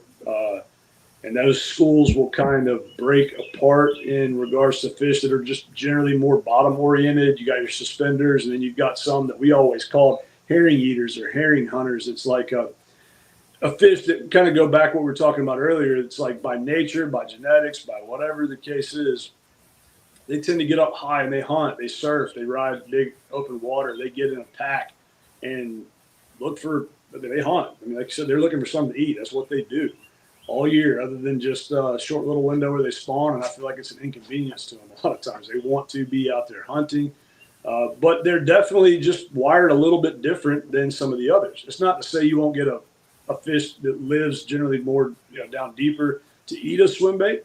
They certainly will, but it's just they're broke apart and different. But the ones that when you find big stripers in an area, it definitely ramps up the level of competition, and you can use that to your advantage to get those fish to to hook up on a bait. But like I said, you got to be prepared to deal with them. It's not uncommon also here to have a double of both species, or have a largemouth and a stripe, a spot and a largemouth, any combination of those, or a big spot and a big striper on the same bait at the same time. I've seen it dozens of times. Don't always get to land them both, and there's sometimes they'll break you off too. I've seen baits break also. We were talking about that earlier with big muskies and stuff. There is a correlation to, like, wherever you find them, there's going to be the biggest apex bass in that system are going to be there, right there with it. And I find that they work together a lot of times. But I do also find it very interesting that, like, prior to the introduction of stripers in these lakes, our record class black bass, all those records for the most part were set prior to that. Like the lake that I live on, Lanier, the lake record here is 17 and some change, largemouth. I have fished this lake since the late 90s, hard, like in my own boat, since like the early 2000s, maybe let's say 02, 03. And of course, that's early days, stuff like that. But I can't recall the biggest largemouth I've caught in this lake is a 10. Seen some bigger, got some footage of some bigger, but like I've never seen one weighed in. I've seen one or two weighed in over 10, but there is a lot of fish, a fair amount of fish I know to be in that 10, 11, 12, possibly even teen class fish. 17s being a record back in the day. Stripers definitely changed that also. And the level of people that fish, the amount of people that fish for stripers also helped to educate and train the bass as well. So many of the striper guides that I'm good friends with would echo the same thing, that some of the biggest bass they have seen or have had clients catch are right there with them. I know that some of the biggest spotted bass, hands down the biggest spotted bass I've ever seen and caught, were all right there around those schools of stripers as well. So that's just something that I felt like it's just important note to mention. And I know that you were talking about big muskies and how the bass will change in regards to their presence. I've seen that be an increasing thing here with big flathead catfish. I don't have it recorded, but I've seen it on live scope a few times where you'll watch a school of big bass in open water, and then you will see a fish, just shoot through that school at unreal speed from below. I've seen stripers eat bass in the 2 to 3 pound category. I've got friends that their biggest striper they've ever caught was actually reeling in a bass, smaller size bass. But the only fish in these systems that's able to do that would be a really oversized flathead catfish. And they definitely get big, but I've seen that to where that definitely limits their range. But what I feel like with like an open water spot, when they get to be that 3 pound or bigger class, Ours are, of course, built like a torpedo for like open water speed. But like, I don't feel like they know how big they are, but in a sense, I kind of feel like they do. I mean, not to speak out of both sides there, but it's like they kind of know that they're safe in an aspect. It sure does seem to be that way. Mm-hmm. Once they realize they're able to get out there and they've got a little pack they can work with. I mean, you'll see them right up in the middle of bigger stripers. Now let's say that smaller size bass, that 2 something, under 3. In times you'll see that like they're virtually almost non-existent around those groups, and for obvious reasons. I mean, they would be, striper would turn on them. So it's just interesting, just something to add to the conversation. When you're talking big striper, what are we talking? How big? Well, that has changed over the years, so that is important to mention. But like, they get in these lakes. I mean, the biggest that I've caught was right around a 40. The record here is a high 40. Earlier days of guiding for me, let's say 15 years ago or so, like 20s and 30s were pretty regular, pretty at times a year, obviously, certain times a year. Now, teens to 20s would be like a better size, but that certainly changes as well because they're not as big as, let's say, like a high 20 or a 30. High 20s or 30s, I mean, they'll take something out quick. I've had guys get rods and swim baits and whole setups just gone. I mean, like they'll be talking to you and it's just gone. You know what I mean? Like you see the rod, the reel just shining while it's going away. You don't see that as much anymore. Like I said, a lot of your bigger stripers, mid-high teens. Now there's a lot of factors that come into that.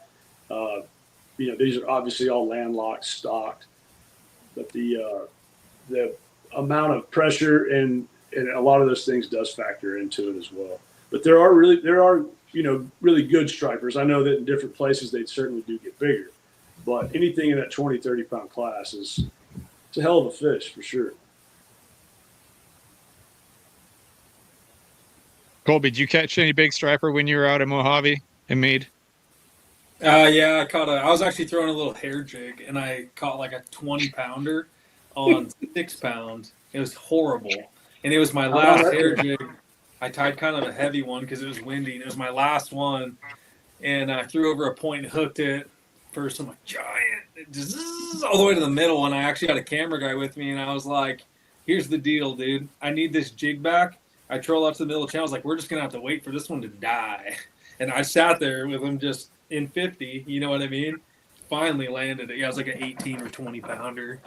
But yeah, it's not fun in the tournament. That definitely sucks. But in practice, it's kind of like if they come up, I'm casting. Yeah. What's a big striper out that way? In those lakes, a big one. I mean, up around Willow Beach, you're talking 50, 60 is a giant. But they stock trout up there. That's right at the base of the Hoover Dam. So the water coming out of that place is like 50 degrees, typically in the summer. So those trout, they live in that perfectly, that time of year. But in Meade, typically a big one is 4 pounds. They've got giants in there. They got 30, 40 pounders, but you don't run into those for the most part. When you're bass fishing, you run into a school of 100 of them. The biggest one's maybe 4, maybe 5 pounds. But those are fun too. Like I took a couple of high school buddies the last time I pre-practiced at Meade, and in an hour, the 3 of us probably caught 190 of them, something like that. And going back to what we were talking about early in the episode, speed. Like we literally were going into our boxes and finding the dumbest things we could possibly catch a striper on. But my buddy of mine got into my frog box and pulled out a black frog. And anything shiny will catch these stripers. So he pulls out a black frog and he goes, I ain't going to catch one on a black frog. And I'm like, yeah, you will. So he throws it out there and he's popping it. They wouldn't touch it. I said, wind the fucker in. So he winds it in as fast as he can. He got clobbered probably 20 times and it was a speed. You just had to move it fast. And so it's all predatory species, speed triggers. Mm-hmm. Very much so.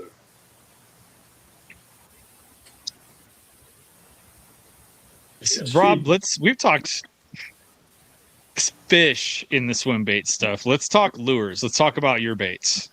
What are you making? Man, I make all kinds of stuff. I've got several different ones sitting here in front of me. A lot of the baits that I started making over the recent years were obviously inspired by herring and by a lot of other baits and stuff too. They were a lot of other. Let me just drop a expensive swim bait on the concrete real quick. But like baits that were inspired by the real profile of the herring and incorporating the handmade aspect, because that's something that's just always been of interest to me. I mean, from childhood in regards to handmade crankbaits, handmade hand-poured worms, all that kind of stuff, just the uniqueness of it. But it also incorporating certain aspects of other baits from the past, baits that I might not necessarily fish anymore, but they help pave the way to get to where I'm at. Baits that I spent a ton of time with over the years, whether that be West Coast baits or baits on the East Coast, or just kind of incorporating that together into certain aspects that better fit my style of fishing. For like speed, like a thinner baits that would just fill that void is really where that all started. And gosh, man, the sky is the limit there. I mean, I've carved out over 400 different bait models. I mean, that's from all sizes, from small tournament style baits to, 12, 14 inch glide baits and stuff like that. That is just like a never ending process. But some of the more common baits would be like, this one is a 44, it's just a 4.5 inch body. The bait is a lot of different models and variations of it, different weight models. But to talk to you about like the original one, so the original models had a lot of tungsten packed in them and packed in there vertically, whereas most guys building any type of swim bait, you're going to put the weight in, horizontally on the belly to keep the balance really clean, really, really smooth, going the complete opposite direction. I'm not presenting that bait in most cases. That's not what my whole approach is about. To kind of dig into what Colby, we were all talking about earlier. I say this to guys, and it throws some guys for a loop sometimes. Everything in fishing changes when you realize that the moment that matters the most is when everything comes together, right? Like, I'm not necessarily, with a lot of these baits, I'm not trying to make the perfect cast. I might make a bomb cast, but I'm not trying to worry about my retrieve all the way back. A lot of times in the open water stuff, I can skip that bait, hop it, I can reel it like you're talking about reeling that frog. Now I got him coming. Now we got to dance. We got to get it right. We got to just zigzag, speed it up, slow it down, vary the speed a lot to get that fish to fire. Get the biggest one in the group to fire. That's what we're trying to do. But it would throw guys off a lot of times thinking that you're just trying to make this perfect presentation all the way across a point or by this dock or whatever piece of structure that it is. It's like, I'm trying to make it count when it's there. And a herring by nature is something that's it is very much different than what guys would think of it when you watch them, video them in the water. They're very evasive. They turn, dart, cut. They just do very, obscure stuff. And I always found that taking other baits that I used in the past, modifying them, even some of the ones that got beat up and then just, didn't swim good. If I was using that bait, that was the one I could get them to fire on because it was just different. It wasn't the same old thing all the way back to the boat that they would just follow all the way back. Like I said, there's a ton of different variations of that. This bait right here is a bait. It's called 5.56. It's just all these baits are named after different calibers just to keep up with them all and for other reasons too. But this bait, it kind of incorporates some different things with like the door hinge and then also like the screws on the rear because it allows me to change that on the fly. Like I can push my pin out, I can space it out, slow that bait down, I can bring it tighter, speed it up. And also provide some strength on the back of the bait because a lot of the herring baits that we may use in general, they're going to be a little bit smaller in profile than, let's say, that some of the baits that you guys may use for different situations out for like your bigger glides. They definitely play here too, but you know what I'm saying. I mean, like a 4 or 5 inch bait, that may be really small to somebody in Southern California. You're using baits that are like twice that size, 3 times that size on a regular basis. Correct me if I'm wrong, but I know a lot of baits that I would work on in the past for guys that guys would send out there. They're a lot bigger than this. Well, that gives you more room to work with different hardware, obviously strengthening the bait depending on the float ratios and all that type of stuff. Then on the flip side of that, like slower baits, like slower presentations, just your glide style baits. These are just 2 that are right here. This body was originally carved, not the joint, but the one-piece body was originally carved by a guy on the West Coast. Guy helped me out a lot with building some baits early on, and then taking it and made some different modifications to it. Really on the opposite extreme side of things, like this is a lot more slower presentation. I actually just built a small batch of these for John Cruz with Missile Baits, like a flat matte color of it. It's called a 45. Believe he's probably still got a few of them left if they haven't already sold already. But guys can check those out on the Missile site. But the bait, I use this one very much for like close quarters. It's a smaller, not a big sweeping glide, but just like a chop. I can chop it in side to side, turn it around on the fish, flip it by targets, docks, wood, stuff like that.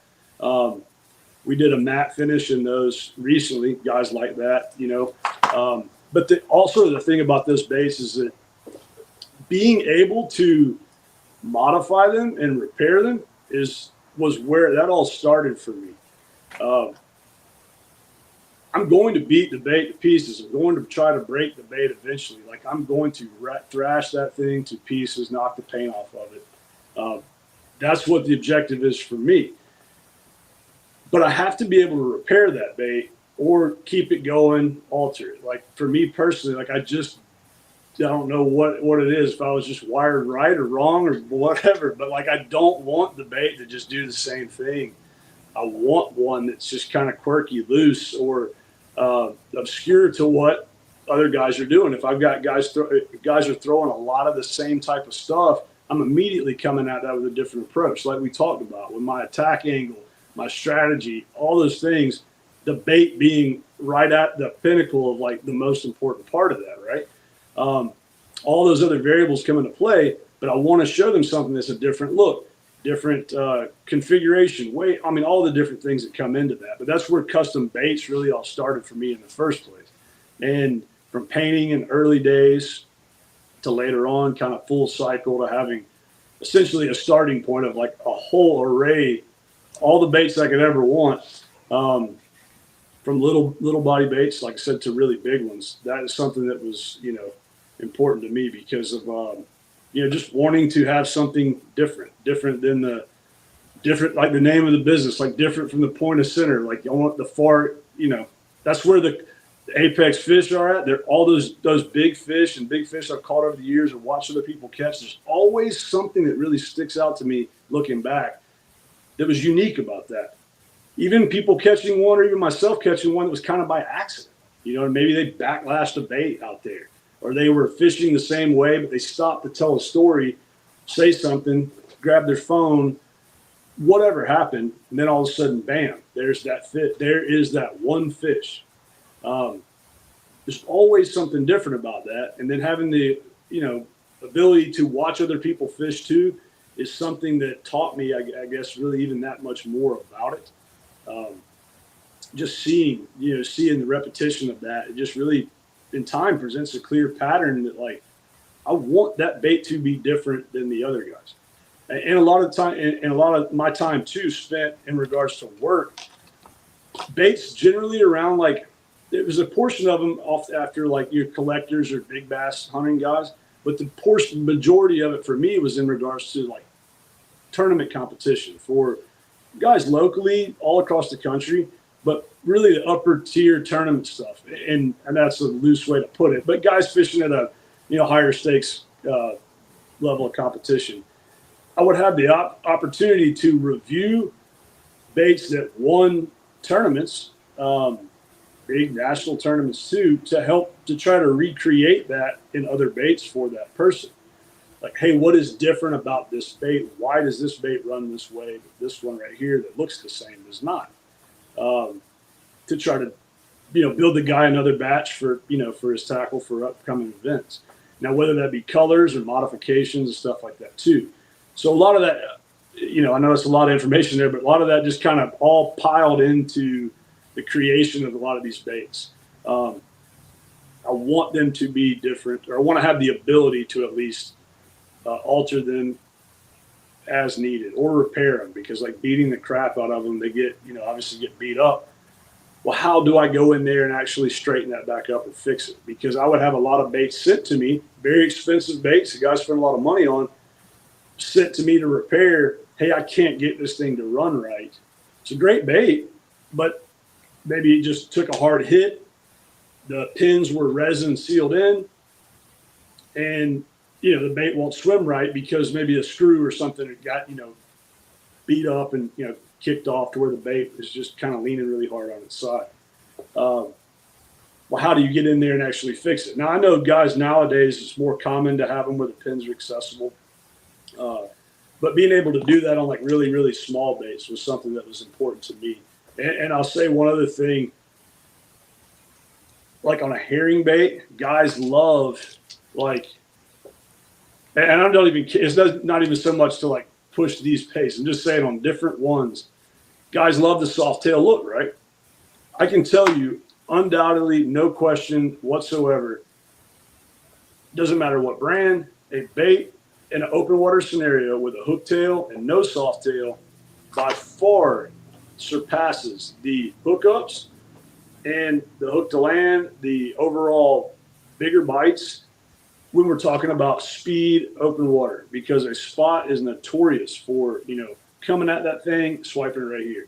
Now, we all want them to hit it like that, eat it head first. That's great. I tell guys this and they're like, that makes sense. It's like, I'm not even worried about him. That fish that's coming at it 100 miles an hour and hits it like that, he's got it. I'm concerned about the one that comes up and he comes all the way to right there and he gets it. Because a bait, I don't have a hook on the back of this one. Here's one that may present a better, maybe you can see it in the camera there. There's a big difference between a hook that's right here versus that thing extending back another half inch or an inch. And you can see that also in slow motion strikes of like the way those fish will approach it, especially the biggest ones. That half an inch makes a really big difference. And I know guys use different accessories, different hook configurations. There's times where I may use like a bigger hook on the rear. Guys may put feather. There's just unlimited different things, different split rings. Like, we run like dual split rings to try to get that thing to hang back. And then also to obviously help with the fish or help reduce the fish's ability to sling that. On baits that don't have like a swivel hanger built into them. There are some baits at a high rate of speed. Like I generally don't prefer a swivel hanger. I know that's kind of conflicting to what some guys think, and not to say that anybody's right or wrong. It's just that the rate of speed that some of those fish hit, I'd almost rather lock up and fish it and fight that fish like I would if I was flipping grass or throwing a frog. We're like, I got a big bite. I got him hooked up. Like, I'm just going to keep him coming my way. I'm going to be throwing the right gear to where I can handle any size fish that I've got within reason. And we're just trying to come straight to the boat. I find that that's maybe common information to us, but other guys, customers or guys may spend time in the boat with, they'll try to fight that fish like they've got him on a little crankbait or something. It's like, whoa, you don't need to do that, man. Like, you need to be locked up with him, trust your gear, get him coming your way, swing him in the boat, net him, put him on the bank, get your buddy ready with the net, whatever the case is. But as soon as you drop down and you start fighting that fish, like these baits are in the, couple ounce category. Some of them are an ounce, some of them are, 2 1/4. They're not necessarily as big as like some of the other baits, 4, 5, 6 ounces. But still, that is a big piece of that's weight. That's easy for him to throw that. You need to keep that fish locked up, keep him coming your way. So I could go on all day about that stuff, but yeah, you guys take it from there. I can't emphasize enough the point of hooking a fish and winding it to the boat as quickly as you can enough. I mean, it's every single swim bait fish that I've ever hooked is hooked, and I'm winding it. I'm not pulling. I'm winding it to the boat as fast as I can possibly wind that fish to the boat. Now, fishing solo, you grab the net. If a 10 to 14 pound fish decides to make a run, straight down at the boat, there's nothing you can do at that point. But you got him there to the net. And, for a beginner throwing swim baits, do not fight swim bait fish. You have the gear to power that fish to your net or to the bank or whatever you're doing. Use it. Wind them in. Don't pull. Seen that a lot with big topwater fish too. That's a easy mistake to make for anybody. But like when you're throwing the right gear, you get that strike. Just keep steady pressure. Reduce the amount of I say pumping a fish. Like dropping down, like the saltwater pump. That's something that. Because big hooks, big gear, whatever bait it is, like it's putting stress on something. It's going to, depending on where it's hooked, like it's going to create, it's going to stretch out the hole where the hook is a lot of times, depending on where it's at in the fish's mouth. Obviously, if you can visually see that, if it comes up, puts its head up, jumps, something like that, well, that's a big factor too. That maybe we take that for granted sometimes, guys like us that fish all the time. But I tell that to people, like if you see that, and he's got it, like, okay, like come on with it. Like don't stop and just, as soon as you stop and start giving him an opportunity, like then you're in his house again. He's going, something Exactly. can go wrong that way. But but like I said, I've seen that a lot with big topwaters where everything will be right, but you get that fish close to the boat. They might not be 10, 12, 14 pounds, but still like exceptional higher class fish, very strong. As soon as you stop or screw up or drop slack to try to pump it, like that fish is lost. And the guy will stand there just looking at you like, what did I do? And it's like exactly what we've been talking about since we left the dock. Like when this happens, just keep steady pressure and come on with it. Do not let off. If you let off, it's over. Now, like I said, different techniques, different baits certainly can adjust strategy there. But when it comes to that kind of stuff, like 9 times out of 10, better keep them coming for sure. Yep. Colby, you do. I know you tinker. Do you pour any of your own baits? Do you make any of your own baits? Yeah. I've been carving swim baits since I was in probably late middle school or high school, and I've got masters and blanks and molds. And give me 1 second. Let me see what I have. I got 2 right here. This one's cool. This was a shiner that I actually carved up back in, I was probably like 15, and Jacob Wall painted that. So I ended up kind of keeping it, but it was, this bait's 20 years old almost. So kind of cool. And then, yeah, this is just like a prototype walking bait I used to pour. It's kind of like some taxidermy, punker style, big topwater. So yeah, and we pour soft baits too. This is actually one a buddy poured, but yeah, I'm huge tinker. I'm super critical on bait modifications, hook placement, creative ways to put hooks where I need them to be and make baits perform the way I need them to perform, whether it be with a tungsten nail weight or some sort of other modification. But yeah, lifelong bait tinker for sure. It seems to be a little bit of a lost art in some aspects. I mean, I know there are a lot of guys like ourselves that do that, but I find it is a little bit of a lost art in a way. Like I feel like at a certain point in time, it came along. I mean, everybody was a bait tinker to some degree, but anyway, I love seeing that kind of stuff, man. Like just early carvings and stuff. I'm not at my home shop, but I have a lot of my early carvings there. But that is something that I've even pulled back some baits that I started carving, like you said, very, very long time ago. Taking that and apply that with what I learned now to kind of spin off and to create more updated versions of that. Yeah, the first baits we were always carving. Me and my buddies growing up were always like triple trout style, like 3-piece, V style joint, or maybe just a flat joint. And they wouldn't usually hold up. They'd always get bit, but they wouldn't usually hold up super long. And it just spiraled from there. I think market saturation keeps a lot of guys from tinkering these days, but I'm glad that I got into it from a young age, because like these days I consider myself like a bait dynamics specialist. I make a lot of conventional stuff too, not like because I want to hand pour my own worm color. I hardly care about that, but rigs and just ways to perfect the presentation. And then obviously the swim bait modifications, it's like you got pipe cleaner gills and open mouths and stuff like that. You get, this bait is actually rigged up for like really short biting smallmouth or spotted bass, and I just have that treble like pinned. It's tied on with 80-pound fluoro, and it's just, I literally just leave the tag long and then can put it in there super glue, and it just sits there. So if a fish does come up and pop those fins, I'm at least going to get him corner of the mouth or whatever. So every bait that I fish is not stock. It's not in my nature, man. There's hardly a bait on the market that I unpackage and just go fish as it is, whether it's a nail weight or something crazy. Yeah, I want to, like you said, Rob, I want to be different, as different as I can. It's if I'm in the conventional side tournament fishing, like the last color Cinco you're going to find in my boat's a green pumpkin. You're going to find more like orange ones and weird stuff. I'll fish behind anybody because I'm such outside the box thinker, and I think it helps, and sometimes it probably hurts.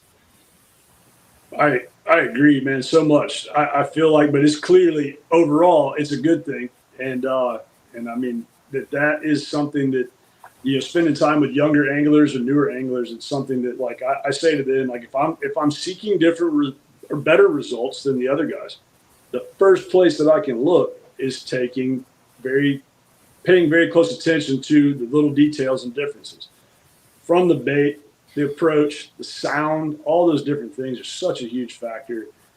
Waiting to catch, all the things we've been talking about tonight is juice stuff that it's easy to miss one little step, but it all plays a big part in getting that one more bite, getting that one big fish to commit, getting that better tournament bag. Like it all is a factor. Even if you're just bring that one big fish. I mean, I do take guys that just want to hunt one big fish or just want to catch one on a certain style of bait, spend a day together learning about that type of bait. I can't say it enough. Like that is spot on. Yeah, there's times where it may be a detriment, where you come in and find out that your buddy caught them all in a green pumpkin Cinco. But more often than not, man, it's paying attention to the details, the flake color of just talking about plastics, or the rate of fall, or like on some of these swim baits, that bait having a heavier hardware on it, or just a slight little added weight to the nose to tilt that down. It's night and day difference than the other ones that are all just running flat. Or there's times where we'll take baits here. This isn't a perfect example of one, but like this style of bait, see how it's got the flat line tie and it's tilted down. There's many that I have at home. They're not really popular for selling far and wide because people freak out. They're like, this bait's blowing out. Like, this isn't working right. It's like, if you actually watch the videos, like that's what the bait that you were watching was doing the whole time. Like, it's blowing out up on the surface, just different than what most guys think of. Like, they think of at a glance, like you're just trying to wind this perfectly straight line all the way back to the boat. You'll get bit, but they just don't. The biggest ones do not. They just don't fire on that. Like, they fire on something that's different. That's a different speed. That to the fisherman's eye, like something's wrong with it. Well, to the fish's eye, I've got tons of videos where like just really obscure, presentation styles, like ripping the baits, fishing right around where a lot of other guys are fishing. In more recent years, I've spent some time capturing some of that, just to kind of hit that point home that just take a different approach. Whatever the bait is, like, it pays off big. And a lot of the biggest strikes are going to be on stuff like that. Never let your guard down, because that one time that you do is when you get smoked by the one fish that you're after. That is another trend that it's just like you can almost count on it, man. Like, The moment that somebody lets their guard down in that scenario, it's like, that's your shot, you know? So just never, anytime you got that bait in the water, I got to say this because 2 times this has literally bit me in the ass. Like, I was doing a swim bait trip. I was throwing a big HUD on a North Georgia lake. It's got some bigger trout eaters in it. And first thing in the morning, man, I pull out my big, I'm throwing an 8-inch HUD, got it rigged up. I don't have any of those with me. I wish that I did to show them. But the first thing I did is I'm like talking to this guy about how critical it is to be very strategic in your approach. Never let your guard down. Anytime you get that big swim bait in the water, you need to be like a dog on point, like paying attention, body position right, be thinking about that. You know what I mean? Before that moment happens, you don't want to get caught backhanded if you can prevent that. And what happens? Like, I'm sitting here talking about what you don't want to do and just get smoked, man. Big one just creams this thing. And of course I lost it. But it was a great learning moment of, this is exactly what you don't want to do. And you just don't think that, like, hey, this is going to happen on my first or second cast of the morning, but it very well might, you know, and it may happen again on the last cast of the day. So I know you guys know that, but just another important point to hit home on for anybody watching. Like, pay attention. You know, I don't like talking to if I got a buddy in the boat, like, we're fishing those style of baits, we're alternating.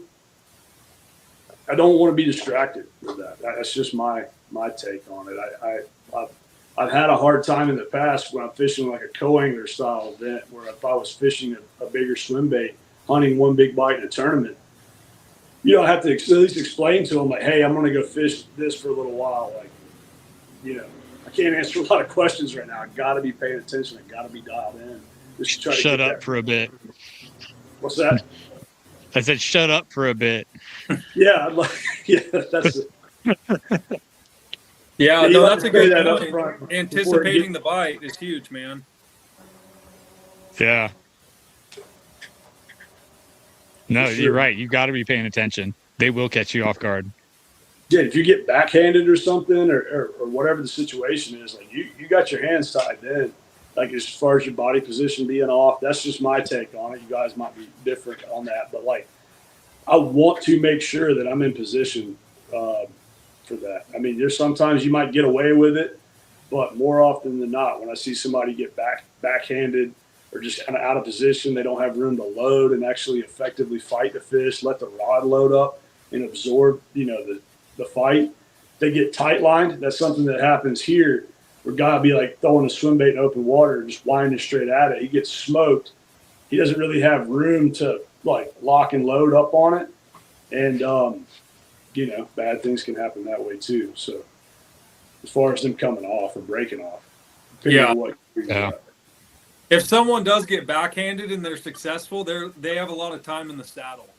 Like, the person who comes to mind is like Matt Peters in Southern Trout Eaters, where he's lobbing down the side of docks, fish eats, and it's all this, you know what I mean? And if you can hook a big bass and hold it there, that's a dexterity that doesn't come from a novice standpoint. Never ideal, but, you know, the times where I've done that and I'm, like, really in practice, like slinging a big bait a bunch, it's like, yeah, I'm pretty badass, you know? You know who does that a lot? I see it in video, and it blows me away that he lands all the fish that he hooks like that for the most part, is Mike Gilbert. Yeah. You see how many times he backhand hook sets fish, big ones. Yeah. And he lands almost every single one of them. I can't do that. As many years as I've been throwing swim baits, I can't do that. Not on those style of baits, man. I'm going to get beat. I mean, like, crank, you know, other techniques, traditional techniques, jerk baits, crank baits, that's one thing. But on a bigger body, a bigger bait, even a smaller, you know, hard swim bait, like some of the ones I'm talking about here, still, like, I mean, I have caught them that way, but percentage wise, like, I'm going to instruct a guy or try to remind myself to be, you know, position yourself to have maximum success at least. I'm a cover real estate guy, so the amount of swim bait bites that I get on the bow of my boat, where not even 2 seconds later I'm on the back deck of my boat, is most. Like, and I've ate shit before. Like, I've cleared the cockpit of the boat and ended up on the back deck. But you know what, boys, we got penetration. and I'm still wanting it. I guess, you know. Right. So that's my biggest Fish. key. Is I'm like a bite engineer, and every little thing, every little like hook placement, position, hook gauge, line, rod, reel, cadence, hook set, distance is always going through my head all the time. So I'm absolute. I hardly ever lose fish, but I am so anal attentive to getting that hook penetrated. It's like it'll stress me out. It's not something I'm not going to miss them. It doesn't happen. They miss me. I don't miss them. It's hugely important, man. I was talking about this last night. We're talking about hooks, hook gauges, and like barb style stuff like that. Like that being a big. Gentleman was asking me about it, and I was kind of went off on a tangent talking about that. But like this style of hook is a very big deal to me. I'm like yourself, man. Like I have lost fish in the past. Certainly we all have, but like, and lost really exceptional ones. But that is what fuels like the obsession in my mind to all those little details like you're just talking about, to where a lot of guys will look at you like, man, this is crazy. I don't think that way at all. I mean, a lot of the baits and the guys that I have built baits for and painted for a long time, they're just like that, man. They're just like what Colby's talking about. Like they are very particular. And that is also too, if I didn't stress that earlier, like to give all the credit, like being able to talk to personally one-on-one with so many guys from all over the country is invaluable to me. And like I've always been respectful of their most intimate details, were like whether it be color or mods, stuff like that over the past. It's just been I've been very fortunate to get that level of education and understanding, and just really just the minute details, the stuff that is overlooked by so many, but you find that to be such a trend though, like to what Colby's talking about, that like every one of those guys, man, is the same way. Like in whatever aspect and whatever style of fishing or bait style that is really their strength, the attention to detail is there. You know, the most minute details. That's the difference maker. You know, my opinion at least. There's of all the top swim bait guys, I want to say the biggest constant is no one is throwing anything stock. We are always doing something different. Like I've got a pile of baits sitting here that not a single one of them, with the exception of one or maybe one or two that I just pulled out of the package because I haven't had a chance to modify yet. But like, how many Hinkle trouts are out there, right? There's not a Hinkle trout out there that looks like that. And there's a reason. You know, we're doing something different with everything that we've got, whether it be the pipe cleaner gills on the HUD. You know, that's an old trick, but it's something different out of the package. Taxidermy eyes. I mean, there's a million different ways to do it. Yes, exactly. Different hook riggings, different hook sizes. Like I said, my biggest bass, 16 1/4, was on a size 1 treble hook on a Huddleston. A single hook on that bait. You know, nobody back then was doing that. Everyone had was using the belly treble. There you go. That one's even got the blue braid. Right? We're all doing something different to make ourselves stand out or perform better. And not even stand out, to hide whatever we're trying to hide, whether it be a hook or flash or, whatever it is. Absolutely, man. Just something different. And it takes a lot of time and repetition, experience, trial and error. I know I wish I had them with me because I'd love to show you guys, because people think I'm full of it talking about catching spots here on an 8-inch HUD.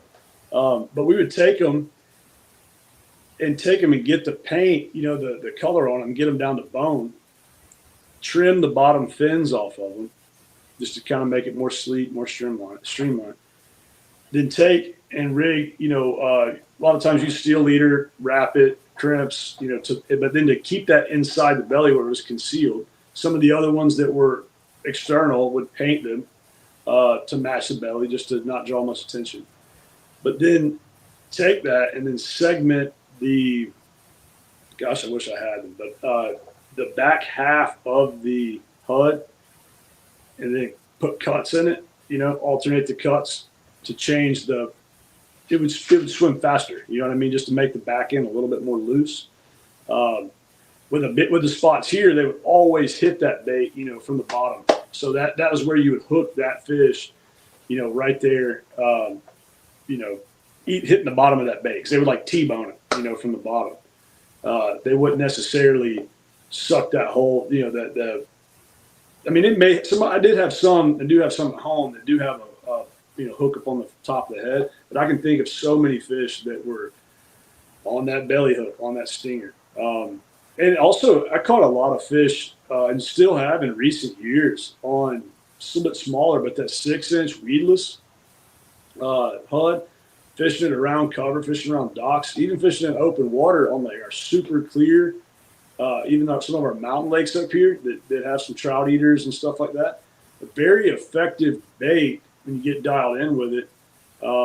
Get it running like you want to, just because of how everything is concealed in it. But a lot of times with modify, you just take and make sure the back of the plastic was loose, maybe even put some small cuts in it to make sure it collapsed really well. I actually fished a bait with a guy last probably February or March, and was catching really good on that, spots in largemouth. Just like we said, because that hook is concealed in that. I don't know if you guys ever used the smaller one with the smaller weedless one, but I have had a lot of good luck with it. Yeah, we don't throw it a lot here in San Diego because our trout typically are bigger than that. I mean, you're talking Right. minimum 7-8 inch trout up to 10.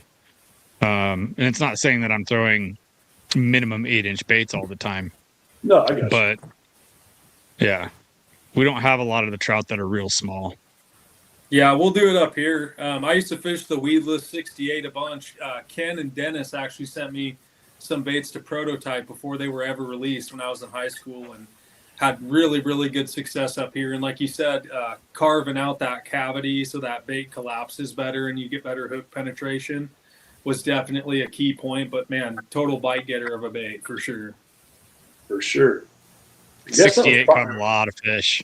That was probably about the same time, Colby, because that was kind of, I remember getting some of those from Dennis and them before that bait first came out. And that was probably about when I guess I got familiar with you. I mean, I know we have several mutual close friends. Yeah. But yeah, I guess it was about that same time. Like those, I give Dennis specifically a lot of credit for introducing me to different things, not only their baits, but others as well. Just for, personal paint stuff I would do for him and introducing me to other guys. That was something that, I was living in South Georgia at that time, a lot more bigger bass, as far as like bigger largemouth and stuff down there.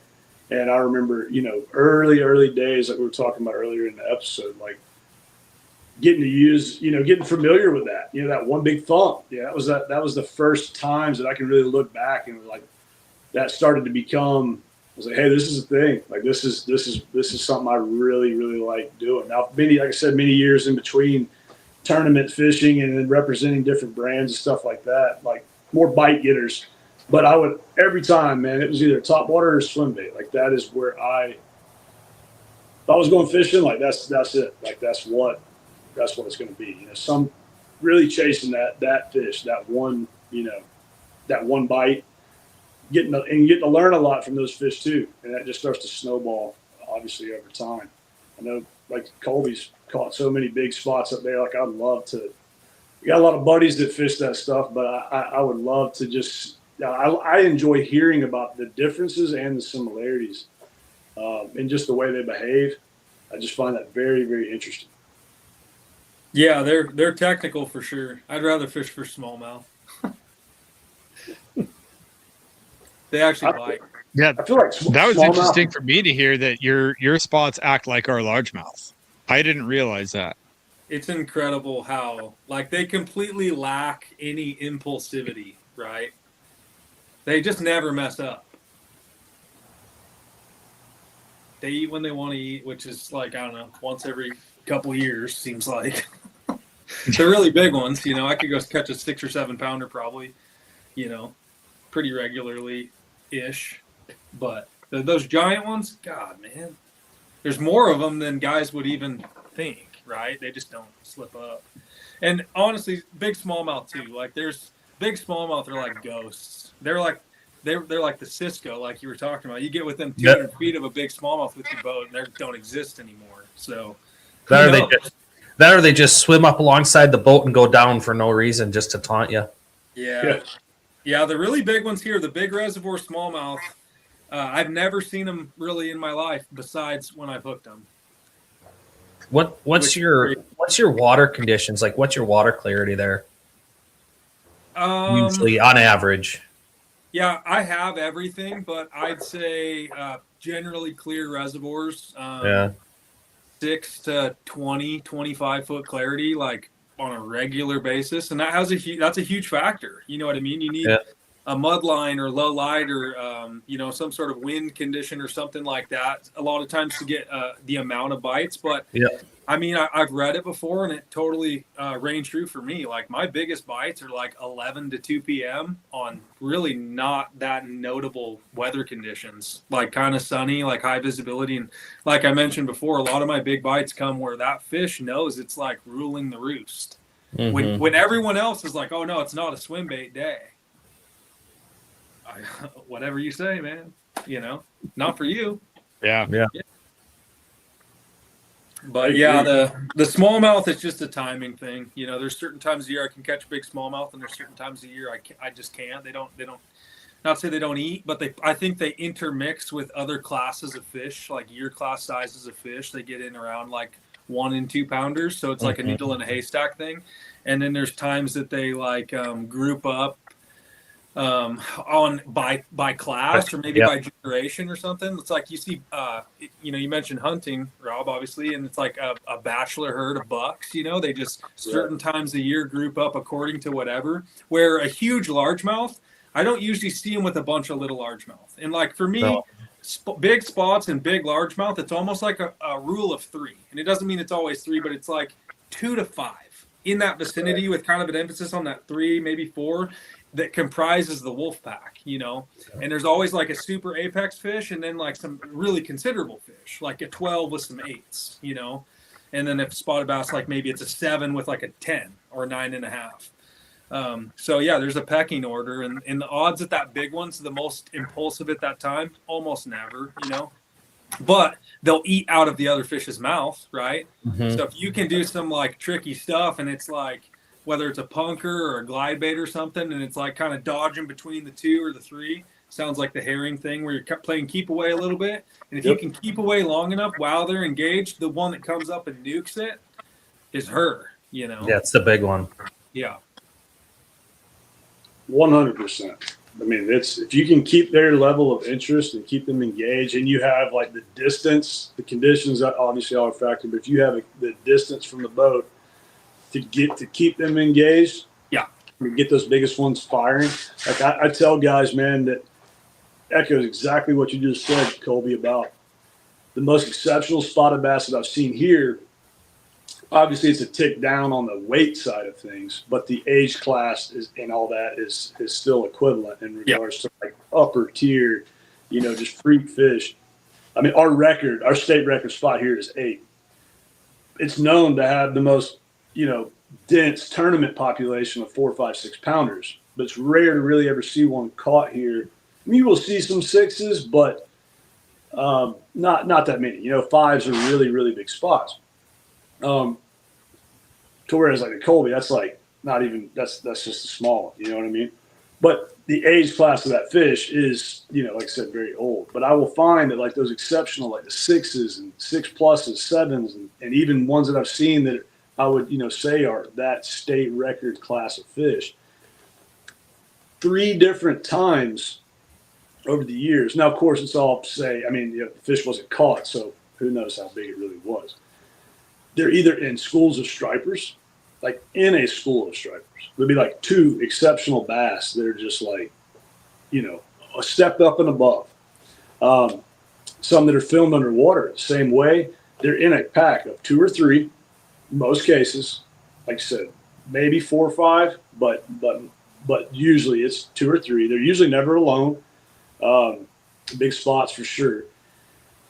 But they are either they're separated themselves from a main school of, like you said, for here it'd be like your 2, 3, 4 pound class of fish. They'll separate out in the way. They'll either shadow out away from them off of a point or a target or whatever there is. They'll get in open water and get up underneath bait balls, or they'll get in a big striper school, to where I feel like they kind of, it's I guess a symbiotic relationship in some aspect with this. They work with those stripers because the stripers are, let's say that 10, 12, 15, 20 pound striper class of fish. That's the kind of group they want to be hunting with. You know what I mean? That's the kind of group that they know they're going to be on the numbers, so to speak. Like they're hunting herring all freaking day. Those other bass are just, it's extra mouths. It's just unnecessary competition. You know what I mean? Like I've seen that for so long. And it was, the reason it's important to say that is that, like, in some aspects, your old school bass fishing mentality, which I very much enjoy and appreciate and still use a lot of those same things, but was, if you're around stripers, like you're in the wrong spot. It's like, whoa, like that's the wrong way to think about this. Like you're on them. And especially if you're around like upper, size stripers, like you're in the right group. That is where you stand to find the biggest spotted bass of your life in these lakes. Most cases, like they are right there with them. They live with them. And I firmly believe, like, at least 10 months out of the year, they're right there. They're in close proximity of them almost all the time. But they're always in a pair. There's been U.S. Opens won on Lake Mead chasing striper schools. Like, it's a thing across the country. For sure. And it's not just spots, it's smallies. It's not as much largemouth. It's really a smalley deal at Mead. But you run into the right striper schools at Mead, there's big smallmouth in with them, 4 and 5 pounders. Probably the same thing at Mojave. I haven't fished Mojave much. I don't know if did you see that much, Colby? I've caught smallmouth around stripers, but I haven't specifically targeted striper schools. I've been to Mojave maybe 10 times and caught them around them for sure, but I've never like casted it to boil and let it sink down. But I have heard of guys doing that. Yeah. They have certain baits that they know the striper won't eat that they'll actually sink down below the school specific baits that are like more smallmouth baits that for whatever reason that's the key. Striper doesn't love. And that is the key. Yeah. I won't even say nothing. Anything shiny, you don't stand a chance. Yeah, exactly. You gotta, there's certain stuff smallmouth says, I want that. That's the thing. That's the same thing here. Yeah.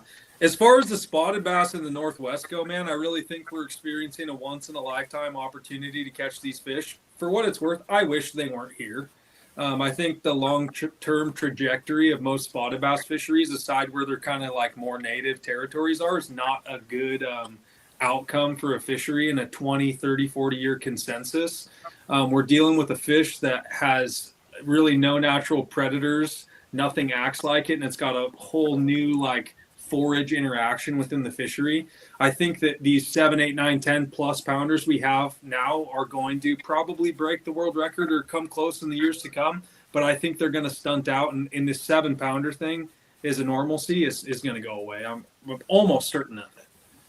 And guys just want to be bucket biologists and put them in every single lake up here. And it's actually really terrible because they're honestly, in the entire country, is hardly a smallmouth fishery that has spotted bass in it at all after 20 years. And I'm a huge advocate for the smallmouth bass. So, I hope people watching this don't get any ideas on moving them around. We have some great lakes. They'll probably be great for a while. They'll probably be not super great in 5 or 10 years. And for God's sakes, don't put them on top of a good smallmouth fishery, please. We saw that with Nascimento. Yeah. Nascimento used to have really good smallies in there, and I don't know if they have a smallmouth in that place anymore. Yep. It's all spots. Yep. They're gonna go away. I mean, there's 4 people here. Can any one of you guys name a quality smallmouth fishery that has spotted bass in it? Like really has a population of spotted bass? Because I can't, and I've thought about it a lot. Yeah, this is a popular topic here. Very popular topic. We have some lakes that have a very few smallmouth, but we have a native bass that's not ever really talked about a lot, but it's a shoal bass. It's essentially a southern smallmouth, in a way, is a badass fish, man. I mean, like a really, really cool. I mean, to make my opinion, probably I mean, dude, it just lives in gnarly environments, really, wild weather swings, water swings, muddy water. They're really hardy, tough fish that live in these rivers here. But spotted bass pose a massive threat to them. And it's something that is important. I'm so glad you brought that up, man, because I try to harp on that a lot. I talk about a lot of spotted bass stuff and spend as much time with them in the wild, let's say, as anybody in my area. It is so important, though, because I see it to be a thing over and over and over and over and over, to where even in local lakes, small lakes, neighborhood places where guys will just dump some in there, not understanding like that's detrimental to that environment in most cases. Like the lake where I'm talking about Lanier and some of our lakes in northern Georgia, they're fed by mountain runoff. They set up to be like the right environment for it, but not all of our lakes are around here are like that. Yeah. And the food source that we have here, it's a culmination of a lot of different things that really, and it's been a long time. Like they've been in this lake.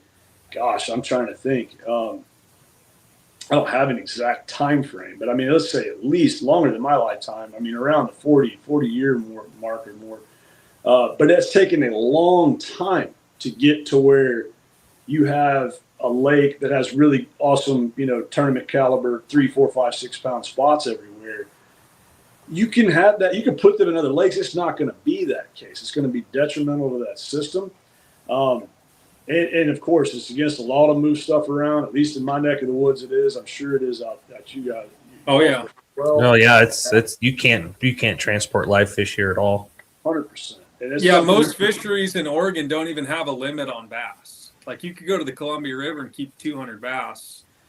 Check the regs before you try to go do it and make sure that's current. But at least there's times in the past that's been the case, and that's the case in a lot of fisheries up here. So the slippery slope is if they keep transplanting, especially spotted bass, which is a totally new to region species up here that's been around for maybe 15 years. They're going to always prioritize the salmon fishery and things like that. And every single reservoir has a major tributary where that's going to be the main factor. If these spotted bass start getting in these creeks, we're going to have a really huge problem. And the thing about a reservoir is you can drain it down to nothing, right? So you're not going to have a fishery anymore.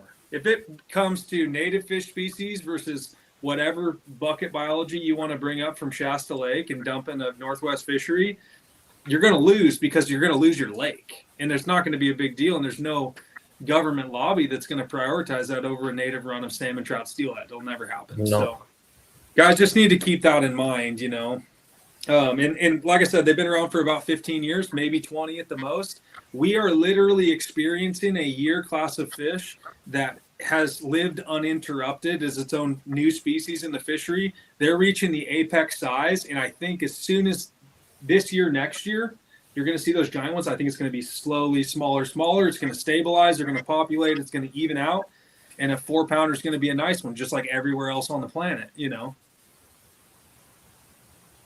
So, have you guys heard of a lake that had a really good spot population be wiped out by largemouth? I never have. No, it doesn't exist. Like spots, yeah, spots are just, man, they're, and to make sure I have this correct, you're talking about a spot population that was wiped out by largemouth. That's what you said? Correct.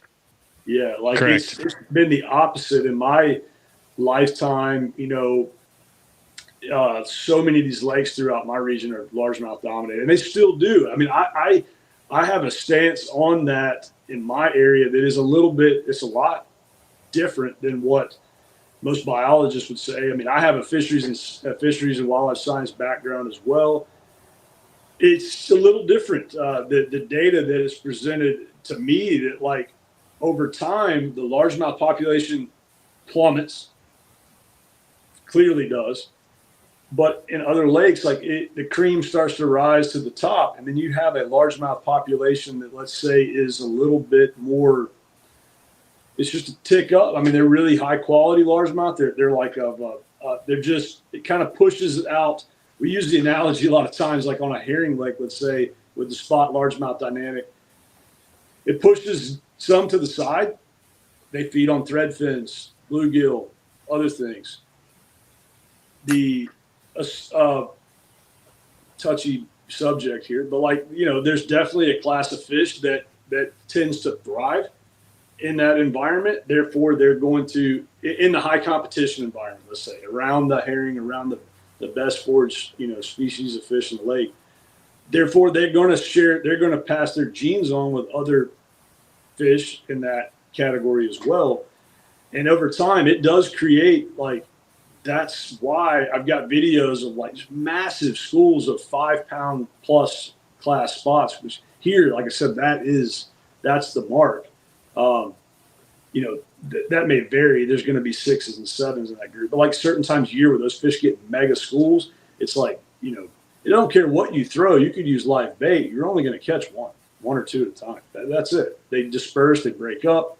They're virtually uncatchable after that. That is a common thing here. Like Lanier, for example, it's known as a one and done. You know, not to say that you won't have example or times where you might get 1 or 2 to fire, but after that first one is stuck or caught or even just hooked and missed, like you got to leave and regroup. It doesn't matter how long you chase them, what you throw at them, they're onto you. But as regards to like the largemouth taking over the spots, no. Now I've seen largemouth intentionally target them for sure on systems that have smaller spotted bass that are just kind of overrun with just, let's say, keeper size, you know, just smaller spots. Maybe let's say a lot of your middle Georgia and Alabama lakes, the spots don't get like a big spot there is like 3 something pounds. And guys will comment and send messages and stuff that, like, you know, a trophy is different in all different parts of the country. We know that, but the guys from around my neck of the woods, you take for granted like the amount of 4, 5, 6 pounders that we have. Other places, they just don't exist like that. But big largemouth will target those spots, like those 8, 10, 12-inch spots, 100%. But they don't put a dent in that population by no means. So I asked that because we have one lake. I know of one lake where it's actually happened. Lake Paris. And Paris put out multiple world record spots for I don't know how many years in a row. It was a 6, 7, 8 year period probably back in the 80s. And it turned into a world record class largemouth fishery, and it has 0 spots in it now. That's and I don't know what the hell happened in that place, but it's the only one that I know of. Did the water quality change? Did it get dirtier? No. It's always been a clear water fishery. Because that's usually what you see when you see, whether it's smallmouth, largemouth, or even the spotted bass, when one population definitely all of a sudden takes over another, it's usually something changes with runoff, agriculture, wet seasons for multiple years in a row. Like spots don't seem to really have the same foothold in dirty water that a largemouth will. Yeah, no, it wasn't a dirty water deal. I know that for sure. I've got a take on the whole analysis intra-species in the black bass world, and it's given ample resources, right? Forage, cover, space, etc. You'll typically find largemouth and spotted bass can coexist pretty well, right? Like Lake Shasta has 15-pound largemouth and 10-pound spotted bass. And as long as the water level is maintained to allow all the nutrients and stuff to support the bottom end of the food source and give the largemouth a good spawn, those two populations of fish seem to be almost rebounding and working off each other and becoming more of a quality fishery. So largemouth and spots, given perfect scenario, can coexist. Smallmouth and largemouth, same thing, given perfect scenario, difference of habitat, enough forage, can coexist. The ones that can't coexist is spots and smallmouth. And the reason why I believe that, and I'm not the first one to invent the idea, I've heard it from multiple different sources, is that spots and smallmouth can mule out, right? So they can interbreed with each other, in which case I'm under the impression, this is the only thing that makes sense to me, is once you have that offspring, be it some sort of a hybrid, at a certain point, the DNA is damaged to the point that they can't effectively reproduce anymore. So I think instead of competing for resources, it's actually like a fundamental DNA thing where the spotted bass reproduce more rapidly than, say, smallmouth do, and they intermix. So it's like death by 1,000 cuts. And that's why it takes 20 years for the smallmouth just to kind of sort of go away, and no one really knows why. Right. And all of a sudden you're catching big meanmouth. And I think that in some capacity is a sterile product. You know, at the pre-show for this podcast, we were talking about tiger muskie in Washington, and the reason why they stocked them is because they're a sterile byproduct. You know, and I think that if they were to do studies on some meanmouth at a certain capacity, I think that there might be something to that. And that really makes the most sense to me present day. It's less of a competition thing, more of an inability to spawn effectively thing. And they might be able to in some capacity, but it's not a maximum capacity as the original organism would have been prior, you know. I like that whole theory, process on that. I think that's very interesting. You know, I mean, I was always under the understanding that like spots and largemouth could not necessarily breed or mix, but there has been 2 or 3 fish that, and they maybe just freak, scenarios that clearly had identification characteristics of both. Yep. So I see like with largemouth here, but I mean, we're talking, 1 out of a million. They're just really. Yeah, I've caught one largemouth spot hybrid before, legitimately. Yeah. And it was a very specific special fishery I think could accommodate that.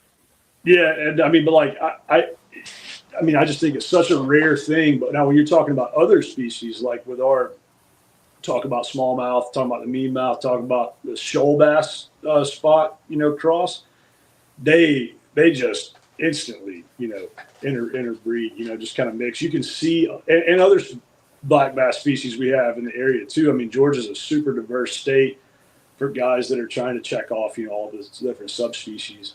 I think the deal with the spotted bass is, for many years, like spots were always talked about as like, they're the black sheep of the whole thing because they get in here and they mess everything up. But over time, like even some of the lakes within just an hour or two of me, there's clear differences in different communities of spotted bass, different genetic strains. I even talk about it with some of my buddies, like up where you guys are, up where Colby's fishing and stuff, like just the behavior characteristics, the physical characteristics in regards to their tail, and just how they adapt so well to their environment. It's very interesting. It's just an interesting conversation talking about it with biologists, seeing how they adapt in just a short period of time. Like in our lifetime, you can see clear trends of like big, wide fantails versus like lobe tails. Not just a one-off fish. And we're talking about, groups of them and comparing, just visual clues to them. But, I just think that is an interesting take, Colby. I'm glad you brought that up, man. Yeah, it's the only one that really makes perfect sense to me. Why all of a sudden the species just kind of goes away. And we have fisheries out west, specifically the desert, where occasionally a largemouth and a smallmouth will mix too. Extremely rare. I haven't seen it personally in Oregon or Washington, but in Mojave specifically, and Havasu is the only 2 fisheries that I've relatively consistently seen like tournament pictures with guys holding up like a 5-pounder that's very clearly some sort of a hybrid between a largemouth and a smallmouth. Yeah, we had the state record, and if somebody's watching this, they can correct me on it. But I know there was a state record shoal bass that was classified as the state record. It's been within the last 5 years. I don't know the exact year offhand, but it was clearly carrying a lot of spotted bass characteristics in this pattern. Me personally, I guess it's just like, hey, if you're going to classify something as a record, like it should be pure a largemouth, a smallmouth, a spot. We have so much interbreeding there going on with the spots that, it's just important to reiterate, don't move them around. Don't, but I have seen like in sections too, that like, it's clear that like big shoal bass still will carry on like pure, like, they will still pair up. However that works. I mean, who are we to really know? It's just a lot of, theorizing on that. But when the smallmouth are involved, like it doesn't happen. Like they end up mixing together, or the smallmouth tend to fade away. Like some of our mountain lakes did have some smallmouth in them, and they're virtually like non-existent. I mean, you're maybe like one or two that get caught that I see of, or the state may do like a small stocking attempt. And I'm not taking anything away from the state, not taking anything away from that. It's just guys ask me, hey, where would I go target a smallmouth? I'm sending them up further north of here, sending them North Alabama, sending them up north, up near where you got, up in Michigan or New York or somewhere like that. Like, hey, make the drive. You're going to spend 3 days chasing a ghost around North Georgia to maybe catch a 2 1/4. Yeah. You're better off just keep on riding a little further and go to somewhere where they live, because the spots have just, essentially pushed them out to where they just don't. There's not a real strong viable population of them. Yep. I don't know. Obviously, with not having a whole lot of smallmouth, you might not know down there in Georgia, but here the smallmouth just seem to get pushed around way more than people think. Like as bass fishing, when we think smallmouth so aggressive and tough, but yet finicky eater, about every single species here will push smallmouth out of an area. Everyone. White bass, walleyes. Like you'll sometimes find them cruising around behind them, but it definitely seems like the smallmouth get pushed around by the other species, and I wonder if that has something to do with it too. They tend to not like competition. They might hang around for a bit, but then they're going to go look for virgin ground to be on. Like they don't want to be messed with. They just want to be left alone. Mm-hmm. Most of my time fishing for smallmouth has been in the Great Lakes and then in New York, over tournament competition in the past. But they are always, there'd be some that come in with largemouth, but there would be, typically out in the middle of the ocean somewhere where you could catch. But I mean, I have a fair amount of experience with them, but not as much as some of you guys would. But it is. I feel like spots, on the other hand, like they're kind of all up in the middle of stuff. I've heard guys say, and I've heard people talk about, even guys that were divers, like with the Corps or with like the military diving, that like smallmouth would always be like down there trailing them, like working on the Tennessee River, stuff like that on projects. That like there'd be packs of smallmouth that would literally come to meet them every day when they were down there working. You know what I mean? Like just to be in the middle of whatever was going on. It was just interesting takeaway. Guys I fished with in the past, they were telling me about that. I just thought that was interesting. And with the other fish that were around, it was like the smallmouth were very inquisitive, just curious as to what was happening. And I see that with largemouth here. They tend to be like more evasive. Like they don't want to come hang out with the boat a whole lot. Spots, big spots, but like exceptional spots. Like they will come. And I've videoed this, I've showed this to clients in recent years, like almost like a flip. Like they'll either stay away from you, like some of the other fish we're talking about, just out of sight, just out of range, or they'll do the opposite. They'll almost get in the shadow of the boat and just kind of hang out with you like a tuna on a shrimp boat or something. Like, I'm not saying you're going to catch them right there, but they're using you as like that shade. Yep, as an ambush place, because isolated bait in open water is going to try to come to the dark shadow, right? Boom, I've seen it a ton. Like I videoed a bit of it last year with some guys that like you can drop whatever you want to drop. You could probably drop a live herring and they wouldn't necessarily eat it in that moment. But they know what they're doing. Like they're conditioned and trained to like, hey, let's go use this to our advantage. And it's interesting to watch. Certain times of year that's more visible than others too. Late summer, they have a lot of pressure on them. Fish are out in the open. They've had time to kind of disperse and then get in their groups, of size class fish.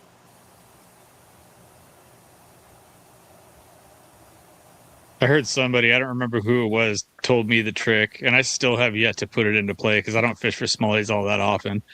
But somebody told me, before you're ready to leave a spot, pitch at the outboard motor. Because they're sitting under there. I know who told you that. It's almost... It wasn't me either, but I know who told you that. Okay. I know who it was then, if you know who it was. Especially if you're catching fish. Like if you get a smallmouth to bite, they're almost never alone, especially big ones. So they're always following it in. Smallmouth are the most notorious for having other smallmouth like trailing them in, pecking at the bait, trying to get it out of their mouth, and yeah, they will sit under the boat. I fished a tournament a couple years ago, and I had a fluke dangling over, just like ready if fish came up busting or whatever, like it's ready to go. Not even in the water. And multiple times in that tournament, I had fish swim out from underneath my boat and eat that fluke, and I broke them off. Like, they start going, and I had to start strapping my rod down. And snap. I wasn't even holding the rod, let alone having a bait in the water. It's super calm, especially in rivers. I've seen it on the Bay of Green Bay where they come darting from underneath the boat to come eat your A-rig. Yeah. In the summer. It's like, did they come up from underneath? But they are clearly like, you're about to pull that thing out of the water and it swims right in your line of sight, like right underneath the keel of your boat. Wham! And you're like, now you're going to be a little, you're going to have some fun. Yeah. You got 5 feet of line out. Yeah, you can really see it now with live scope too. You cast a 6 smallmouth on scope and hook one, all 6 are going to go ahead and come on up. So, yeah. Like, I wish I could reach out and just abduct one at a time. Then maybe you could catch them off a pack. But no, dude, you bust them all. Yeah. Yeah, I learned a long time ago, and especially in, open water like that, if your buddy's got a fish on, you don't mess around. You cast. You cast where that fish is. Yeah.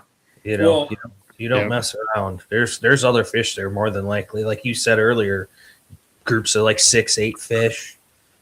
We see that a lot where it's like, yep, you got a 6-8 fish group of 4 to 6 pounders or 5 to 6 pounders. Yeah. About maybe 6 or 8 years ago, on St. Clair when Fighter was winning, I think it was the ALY, whatever they named it, the Elite Series event. And there's another guy who pulls up on him, a buddy. They're like networking together. And Seth specifically says, hey, there's a wad of them right here. Throw anything you want, but do not throw a swim bait. And it's because those smallmouth are so notorious for following that swim bait that the worst thing you could do is break up that school. And that's why Seth was specifically throwing a crankbait. Not that they would hate a swim bait. He could have thrown a swim bait in there and it would have been like throwing a tennis shoe into a washing machine, right? Yeah. It's going to get blasted until one of them eats it, but every single fish is going to follow that bait 40 yards off the school where crankbait just grind it into him, reaction, abduct that fish. Yeah. Throw in the box to feed. That's so funny to hear that because, like, Gunnersville, Kentucky Lake, Chick, like they always used to say that about the largemouth with the crankbait. You can pull up here, don't throw a crankbait because you blow the school apart. Yeah. Throw a swim bait. Because they're going to eat it, where the smallmouth wants to just follow it, right? Yeah. So if I'm going to trash a school of smallmouth, I'm going to do it on a piece of metal every single time. At State, if they're really up, like really wadded up good, it's going to be a metal bait, blade bait, or a spoon. Yeah. Just because they're not going to follow it, it's going to trigger them. They're going to follow it a little bit, but then they're going to trigger. Yeah. Maybe not the most enticing bait ever, but it's the one that you can pluck them. Yeah. They're either going to leave it alone or they're going to eat it. Correct. Yep. Yeah. Correct. Just worm them up, be patient. Yeah, school management is a big factor, especially in tournaments these days. Yeah.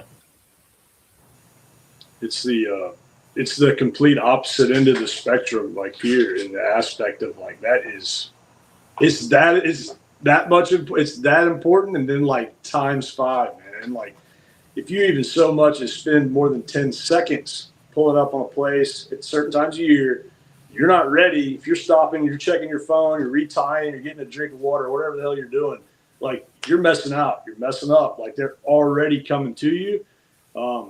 It's just so important. Just to emphasize what you guys are saying, like anybody watching, like listen to that, because that is so important to be very selective in your bait presentation, a bait that's not too intrusive, if you're not trying to pull them off, however you're going to approach that school when you find them in that scenario, like that I can't emphasize how important that is, because it is the difference between catching them and not. And a lot of times guys will kind of beat themselves up for not, maybe they got their bait right. They got a bait that we're talking about here. They got everything right. They got it 99% right, but it's 100% wrong because they are doing something beforehand, or maybe they're making repetitive casts. Maybe the guy in the back is kind of making a stray cast as the dude's getting ready to get up there and get lined up on the front. I mean, I've had that happen with myself before with non-boater partners that I trying to emphasize, like, hey, I'm trying to help you out. I'm not trying to mess you up, but like, you got to listen to me, man. Like, you cannot just start winging at this place before I even cast. I'm not telling you to not cast. I'm just saying, if you want to catch one, you need to throw after I hook one. Like, versus pulling them off before we ever even get there. Halfway through the day, they realize that you were telling them the truth the whole time. They realize, you're not trying to black boat them by being nice. You're trying to help you out. It's like, you're going to mess us up, like, because you're pulling. You could throw anything out there, like, and it gets all their attention away. I want competition to be at its highest. I don't care if that's 2 or 3. I don't care if it's 50 of them, but like, I want them to be focused. They're tight. They're focused. However that bait's presented over them or through them, whatever, to make them fire, make that biggest one react. I don't want to draw them way off and away. And I use the analogy with guys. I'm like, if I'm pulling up to a stump or just a lay down tree in the water, if I know in my gut there's a fish on that tree, probably a good one, I'm not throwing all the way to that, right? Like, I'm going to come up there and make one flip, one pitch, one swim bait cast, whatever it is, right down that side, right down the current, right where you think that fish lives. Yeah, I'm not trying to like flip my jig 6 feet off the side of it, in relatively cleaner water, and then go for the heart of it. Like, I'm going to wait, put it up there, right? And I guess, people have expressed that, like, hey, that helps make sense. It's like, well, approach an offshore target or approach any target the same way. Like, how I bring it by a bridge column or a dock pole, like, right up against it is different than 6 feet off the side of it, at least in my opinion. Most scenarios.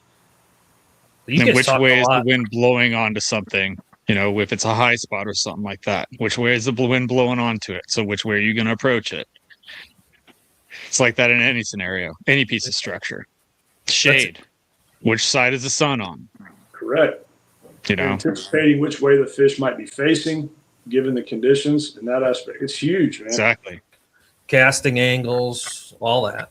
You guys talked a lot about being in hook setting position and all this stuff. And it's all really, truly, it's fundamentals of no matter what you're fishing for bass. I mean, I see guys all the time. They sit in the back of the boat and they're just willy-nilly with a frog. Talk about backhand hook set. Oh, you want to talk about heartbreak there. I mean, you're not backhand hook setting a frog. The only guys that I know that do it are left-handers fishing with a right-handed reel. Those are the guys that I'd be willing to bet the guys you were talking about, if you asked them, they're fishing their rod in their dominant hand, and that's why they get away with it more times than not. Yeah, you might be right. Yeah, to me, that style of fishing is very similar to swim bait fishing in an aspect, like flipping heavy cover or something like that. Like that mentality, that attack, that hunting approach, that strategic. You know what I mean? Like, there's a lot of similarities to that, at least in my opinion. Like, guys, dedicated frog fisherman, puncher, big swim bait, whatever. There is some similarities to that. I've seen guys, so even with a crankbait, I fish a river a lot, so you're forced to be like offhand with the crankbait a lot, and some guys just can't. They're out of position. They're just done. And you got to know that or get more proficient. With one of the two. And that's crankbait. You pretty much let them load them up and just lean on them. They still, lose more fish than they don't. So. I got to ask you one question. We've taken up almost 3 hours of your guys' time. Rob's got one more question. I got one question. I just want to get you guys' take on it. But like, when you're using like your treble hooks on your big hard baits,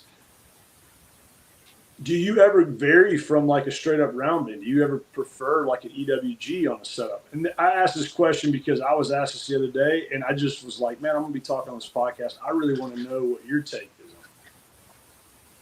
Yeah, so for me, I'm a big time penetration guy. I'm gonna look at the first thing that I look at is what the angle of the line tie would be, right? Like, so this one's one of the old flat eye Gamakatsu round bends, one of my favorite hooks of all time.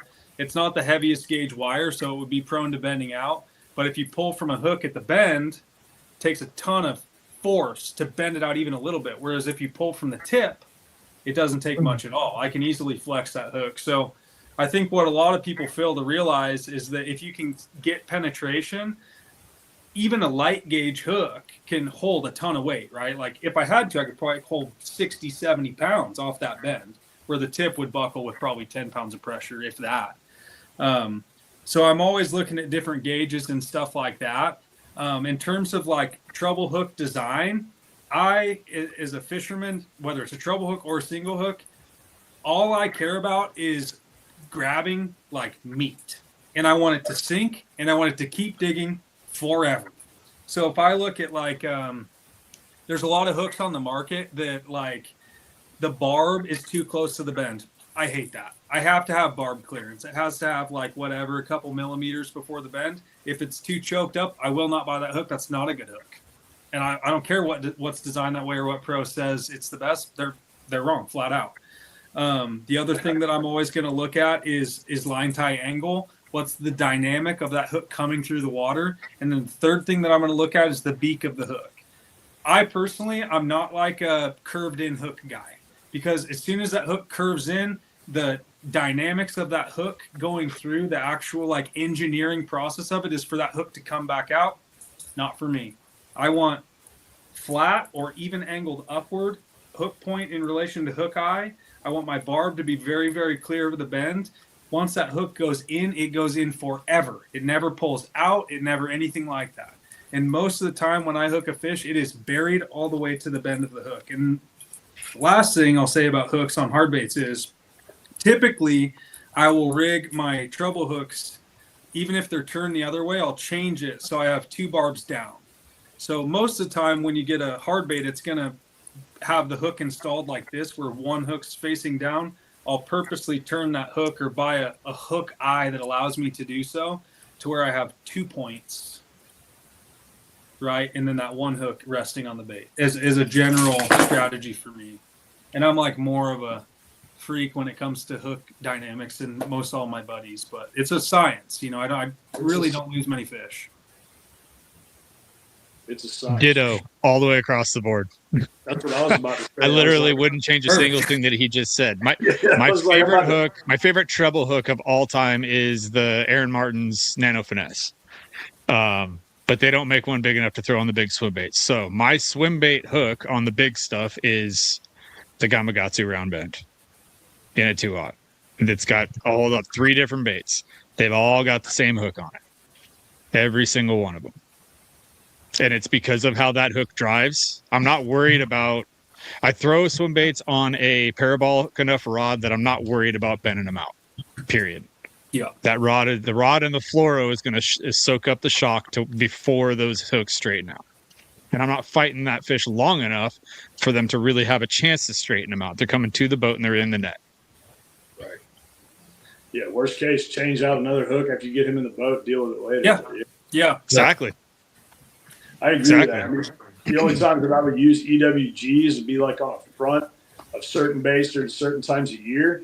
But generally speaking, like I tell guys, like I try to shy away from them unless it's like ahead of a topwater or a certain scenario where they're just like plowing something like that. Once he gets hooked on an EWG, like he's never coming off. Yeah. I'm with you guys 1,000% on the fact of of the round bend, that style. There's been times I've even kind of lightly flexed them out because the fish are so notorious for swiping, or like in a scenario where there's 150 tournament boats running around. I'm trying to get them to actually bite a swim bait because that's the bait that, was the deal for me. That style of bait, man, that style of hook, is going to be, I'm very particular about that. And I'd love to hear your take on it, man, just to know that I'm not the only crazy one in the room. You know what I mean? Like when it comes to that, like that is the point that matters in fishing. I know that sounds basic, but like that's the most important deal, man. You get the bait, you got all these other factors coming in. The hook. It's your only connection to the fish. That's it. Yeah. And step one. The hook's really important for multiple reasons and everything. Have you guys noticed with an EWG, they tend to bend out a lot easier? Yeah. It's so the closer that hook or the deeper that hook bend goes into the fish's mouth. So you get the shank of the hook against the, like, let's say the roof of their mouth. You're more in straight line with that line pull. Any EWG treble hook, when you start putting load on it, it's going to go towards the barb side of the bend. And now you're putting a lot more leverage on that bend, which makes it weaker.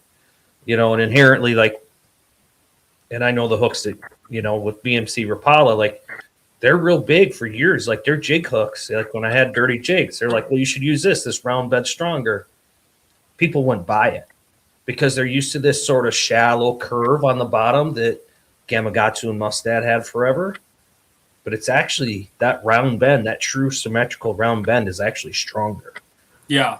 Yeah. When you pull from the point with which you want the fish's mouth to be holding that hook, yeah, you don't bend out. I've caught absolutely freakishly gigantic hard fighting fish on like size 6, not even treble hooks, like size 6 single gauge drop shot hooks, stuff, like 9 and 10 and 11 pound bass. You know, you want to try to get that whole bend up in through the flesh and have that shank resting against theirs. Yep. You ever crushed barbs on any of them before? You just like that not a big deal to you? You know, for me, I'm not much of a barb crusher. I'll always look at the ratio of the barb in terms of height and make sure that my equipment is, you know, prepared for it. A good example is like the VMC round bend that has statistically been probably one of the most popular, like Butch Brown Huddleston rigging hooks of all time. The reason why that hook is so good is because that barb is so incredibly prominent. If you hook a fish on that barb, you are pretty much going to land that fish. If it goes all the way through as intended, you know.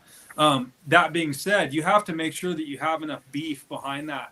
Not just the hook set, but like your line. There's so much stretch that occurs over distance that you got to make sure that you're dialed in terms of line pickup, rod load, leaning into it, picking up distance, and all the other things to make sure the hook's penetrated first. So I think where most guys say, oh, this is a bad hook or this is a good hook, they're failing to further analyze the scenario and just say it's maybe just the wrong hook for that job. You know, not to say every hook's good or some hooks are good and some are bad. It just, anything's a good tool to the craftsman that's got the equipment and knowledge to put it to use, you know? For sure. Good stuff, man. Great had to stuff. Get that question. Had to get that question in there. That was awesome. Yeah. We hadn't talked about hooks this entire time. I was surprised, actually. The most important part of the whole thing, right? It is. It really is. I mean, you got to get the bite first, but once you get it, that's 100% the most important part.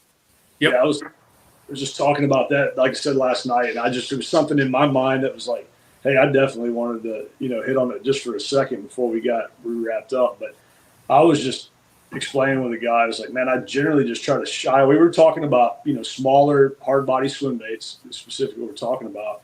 I was like, I generally try to shy away from even fancier hooks that have a slightly rolled tip. I'm real gun shy of that, man. Like I've lost fish in key tournaments in the past on different hard baits, crankbaits, jerk baits, stuff like that too. That, man, it just carried over into bigger bait fishing also. That like I just don't. It's not my deal. I'm primarily fishing on ultra pressured lakes.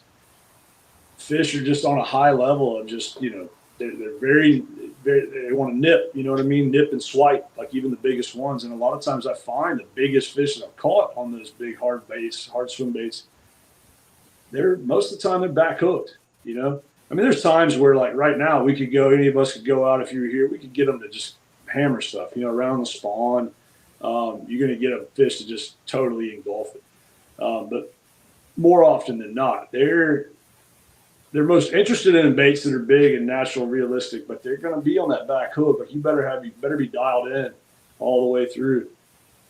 It's super funny because out here, I think it's the larger forage. Even your shortest bites are always head biters. It's if you get a fish to tail bite, it's usually like a rat or whatever. But like even like I a agree. magnum, like double-digit largemouth, 7, 8, 9-pound smallmouth, 7, 8, 9-pound spot is going to come up and just peck the head of your bait, especially like the eyes. So like on say this bait here, like the predominant, this is a hog hunter. The predominant teeth marks on that bait are really like super centric to the head. Heady. And one thing I'd say is like on hard baits, like my short biters, they're head biters.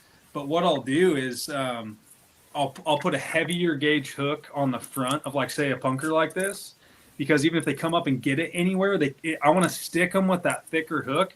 That being said, all my accessory hooks are a size smaller, and they're the lighter bronze round bend, where this one's like a 2X, right? So if they do come up and get it, boom, got her on a pretty good hook, where this one isn't going to get that full hook set penetration, and it's going to wrap around and hook in the cheek, right? Stuff like that. So a lot of my baits are kind of booby trapped like that, where I know the hook they're going to get, but I also know where to put my insurance hooks. You know, I do it all, even down to jerk baits, right? Like the front of a Vision 110, like to keep that bait suspending the way it needs to suspend, you can't change all the hooks on it. But the back ones I'm going to keep as like out barbs that are super sticky and really kind of worthless for wrenching on a fish with any sort of force. But the front one I'll put like a 2X round bend, like a size 6, you know?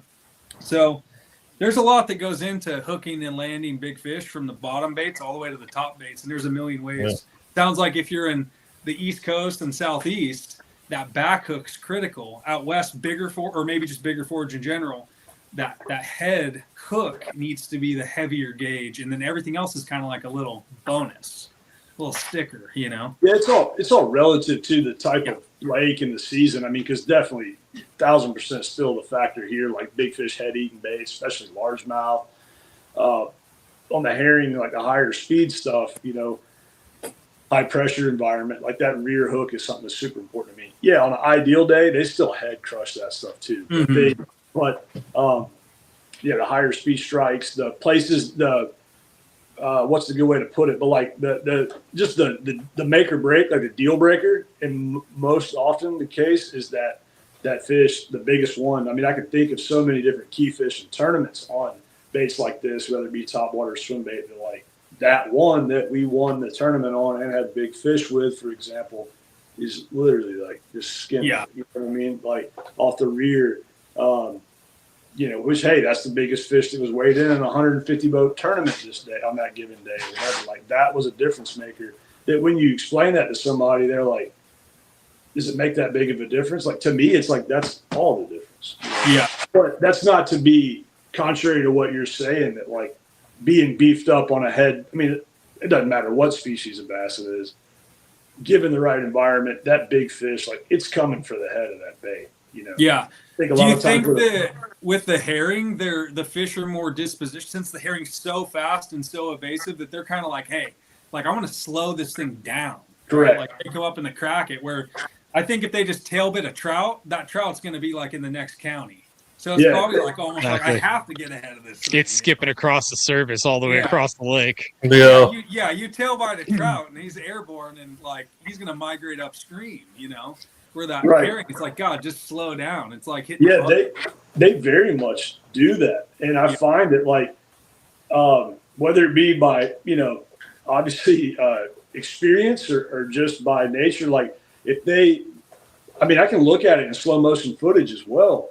That tonight our conversations just got me kind of like all fired up to go dig around and share some old pictures of that, because like it helps other guys really learn more about that strike, because in real time they just see collision, bam, boom, got one, missed one, whatever. But you don't really get to see the dynamics and how it breaks down. That like I would see it in slow mo, that you're just, I'm like geeked out, like looking at that over and over and over again, to just analyze that, to think about how to better prepare for future strikes.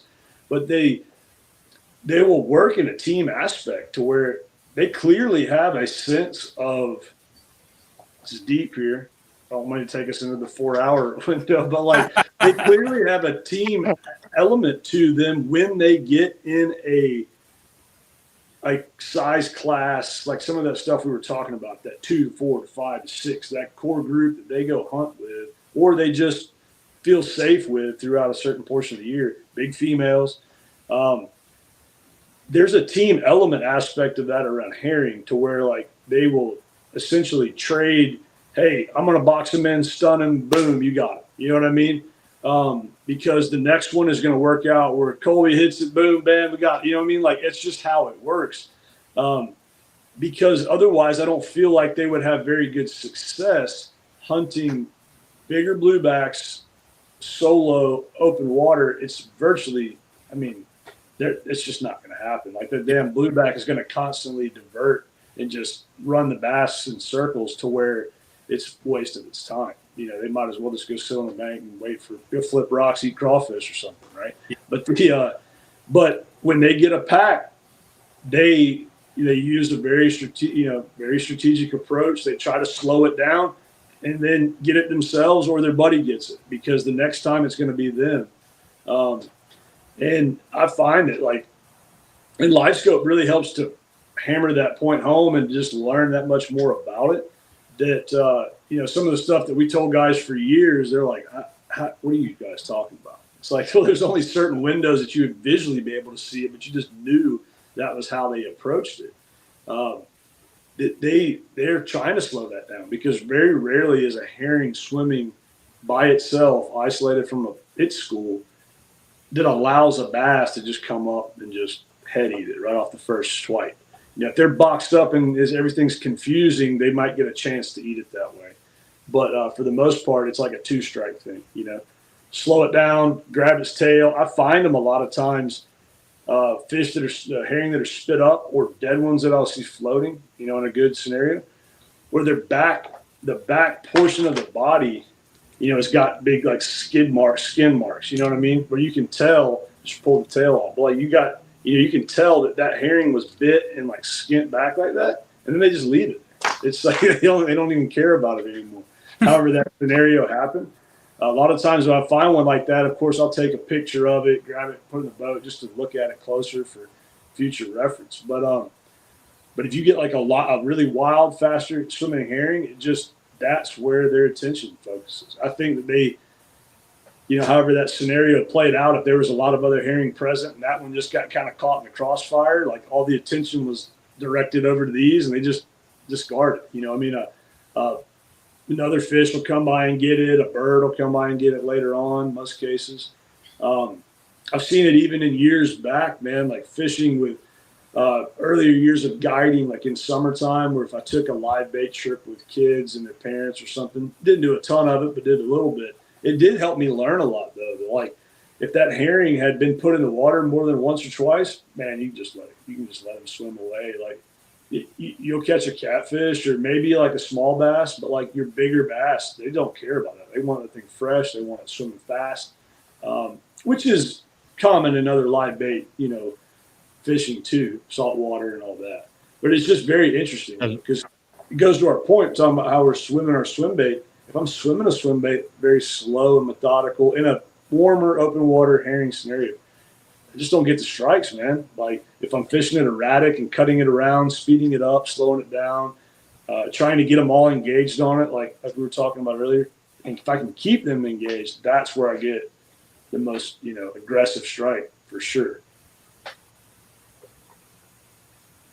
Anyway, I just, like I said, don't want to go on forever about that.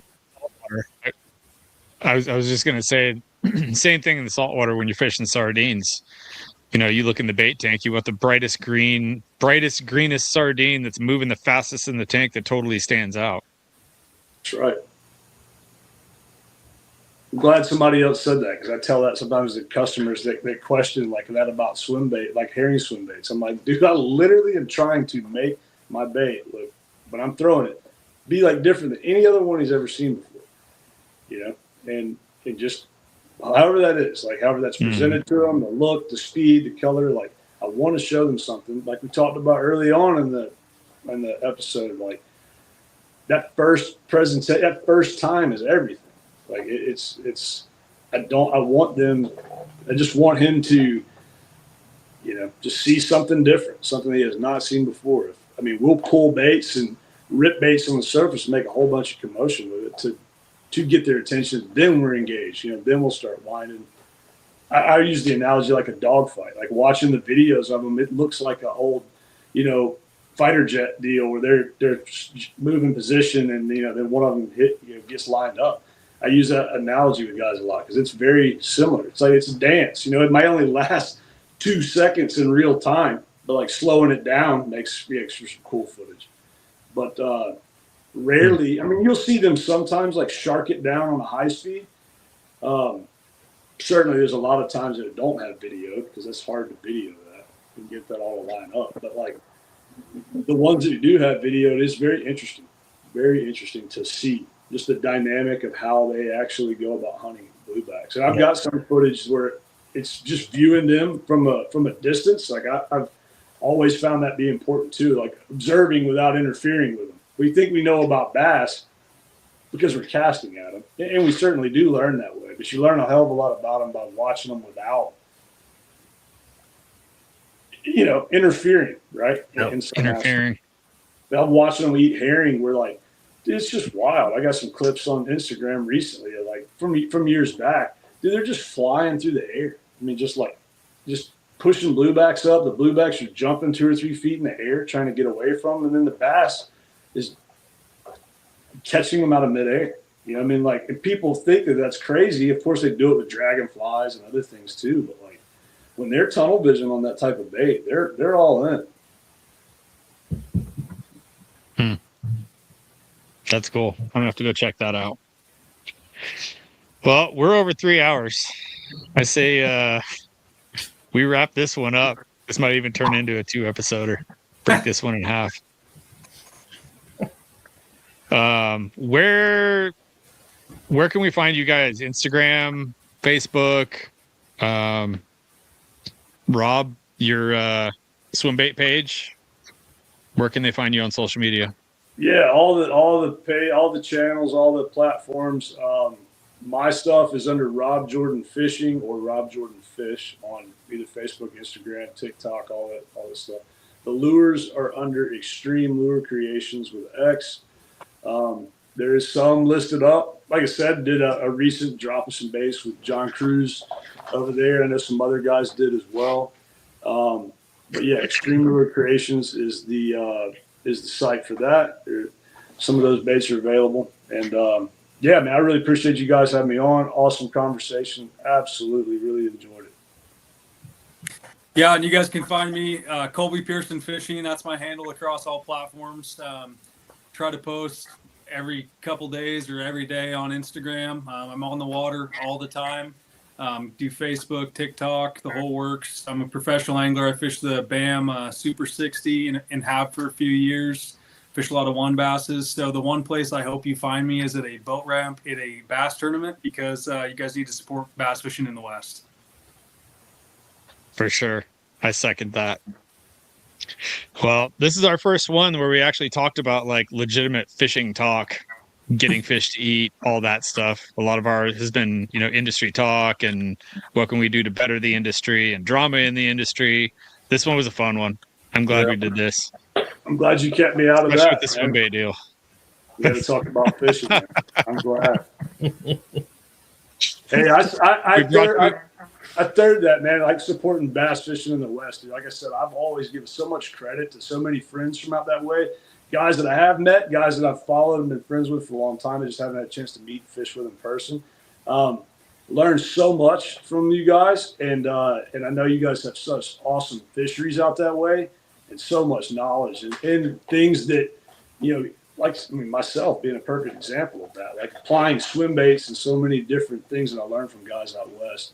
I have to give a ton of credit to. So support West Coast bass fishing also. Amen. Absolutely. Support WAN bass, support BAM, support it all.